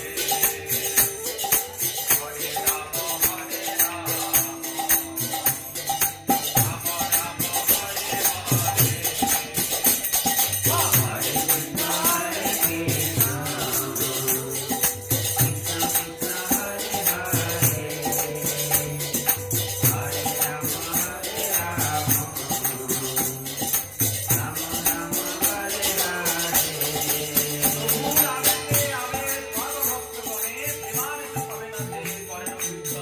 সবাই কৃষ্ণ কীর্তন করছে আনন্দে, পাগল হয়ে গেছে কৃষ্ণ কীর্তন। এই করে তো মোটামুটি হরিদাস ঠাকুর কীর্তন হলো। এবার হরিদাস ঠাকুরে তবে বিমানে চড়াইয়া সমুদ্রে লইয়া গেলা, তবে কীর্তন করিয়া সবাই একটা সুন্দর করে পাঠ প্রস্তুত করে ঠাকুরকে কাঁধে নিয়ে সমুদ্রে নিয়ে গেলেন, স্নান করালেন। অগ্রে মহাপ্রভুর চলিলা কীর্তন করিতে করিতে, মহাপ্রভু সামনে যাচ্ছেন নাম কীর্তন করতে করতে, আর পাশে নৃত্য করে বক্রেশ্বর ভক্তগণ সাথে। হরিদাসের সমুদ্র জলে স্নান করাইল, প্রভু কহে সমুদ্র এই মহাতীর্থ হইল। কেন? যেহেতু হরিদাস ঠাকুরের এই শেষের দেহটা স্নান করল, এই সমুদ্র আজ থেকে তীর্থে পরিণত হতে পারে। তাহলে ভক্ত কেমন? এবার ডোল করার প্রসাদ বস্ত্র অঙ্গে দিল, বালুকায় গর্ত করি তাহে শোয়াইল।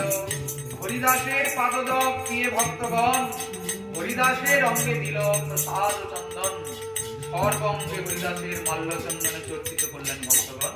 হরিদাসের সেই চরণ ধুয়ে সেই চরণামৃত ভক্তমান এখন বালুকাতে গর্ত করে ঠাকুরের শ্রীঅঙ্গকে শোয়ানো।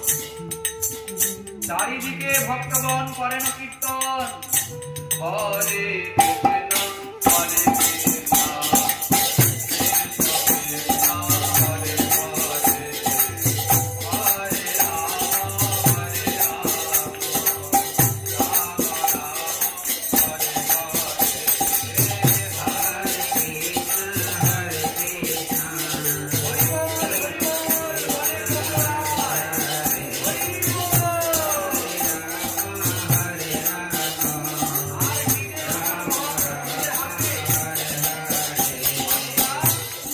নিজের হাতে মহাপ্রভু বালুকা হরিদাসের অঙ্গে দিলেন। কাঁধে বালু দিয়া উপরে পিণ্ডা বান্ধাইল, চৌদিকে পিণ্ডার মহাবরণ হইল। তাহা বেড়ি প্রভু করে কীর্তন মণ্ডল, হরে কৃষ্ণ হরে কৃষ্ণ কৃষ্ণ কৃষ্ণ হরে হরে, হরে রাম হরে রাম রাম রাম হরে হরে, হরে কৃষ্ণ হরে কৃষ্ণ কৃষ্ণ কৃষ্ণ হরে হরে, হরে রাম হরে রাম রাম রাম হরে হরে,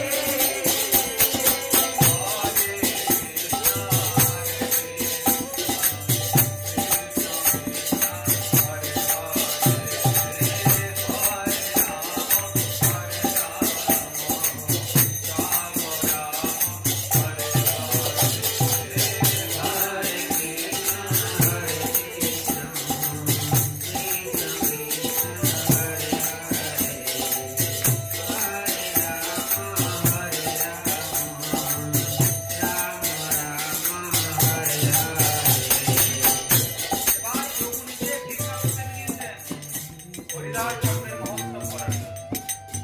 কোথায়? মশারির কাছে গিয়ে প্রভু চাই গাইছে। হরিদাস ঠাকুরের মহোৎসব তরে প্রসাদ মাগিয়ে ভিক্ষা দেহ তো আমারে।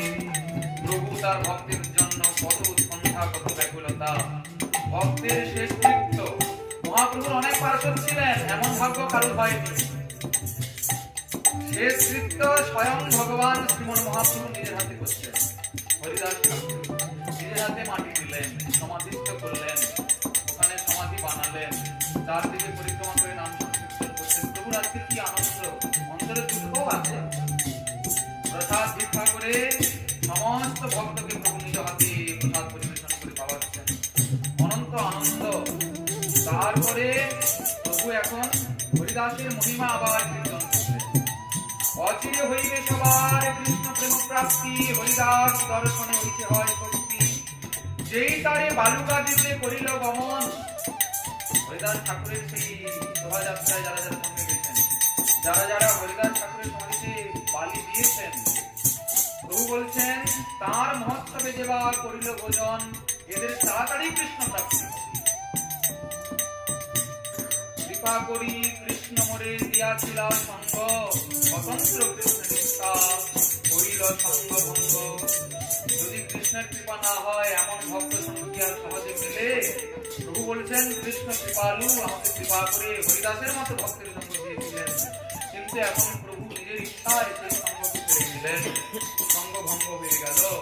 হরিদাসের ইচ্ছা যাবে হইল চলিতে, আমার শপথি কি আছে তারে রাখিতে।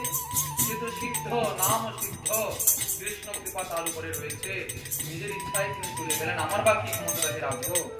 ইচ্ছা মাত্র করিল নিজ প্রাণ নিষ্ক্রমণ, পূর্বে যেন শুনিয়াছি বিষ্ণুর মরণ।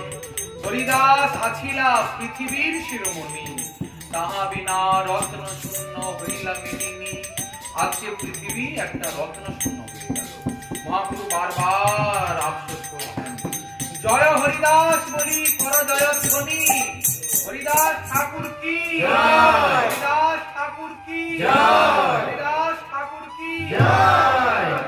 মহাপ্রভু নাচেন আপনি, নিজে নিজেই হরিদাসের জয় দিচ্ছেন, আবার নিজে নিজে নৃত্য করছেন।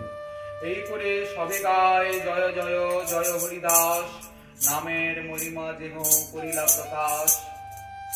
নামের মহিমা হরিদাস ঠাকুর না হলে এভাবে কে বলতেন, কে প্রচার করতেন?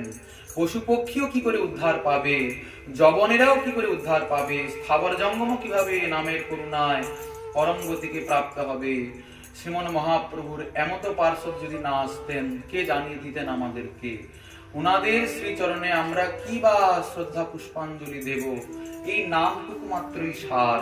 সবাই মিলে একটু নাম করে উনার চরণে শ্রদ্ধাঞ্জলি দিতে চাই। হরে কৃষ্ণ হরে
শ্রদ্ধা করি শুনো তবে চৈতন্য চরিত।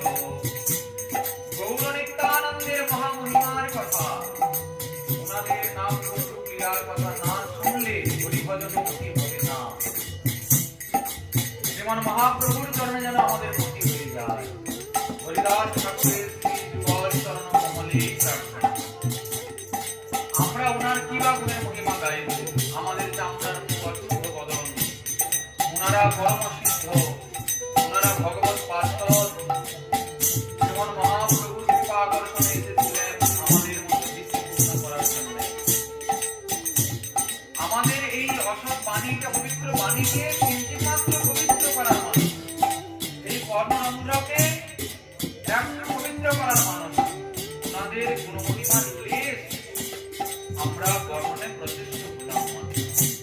বাকি সব ওনাদেরই করুন। যদি আবার নামাচার্য হরিদাস ঠাকুরের করুণা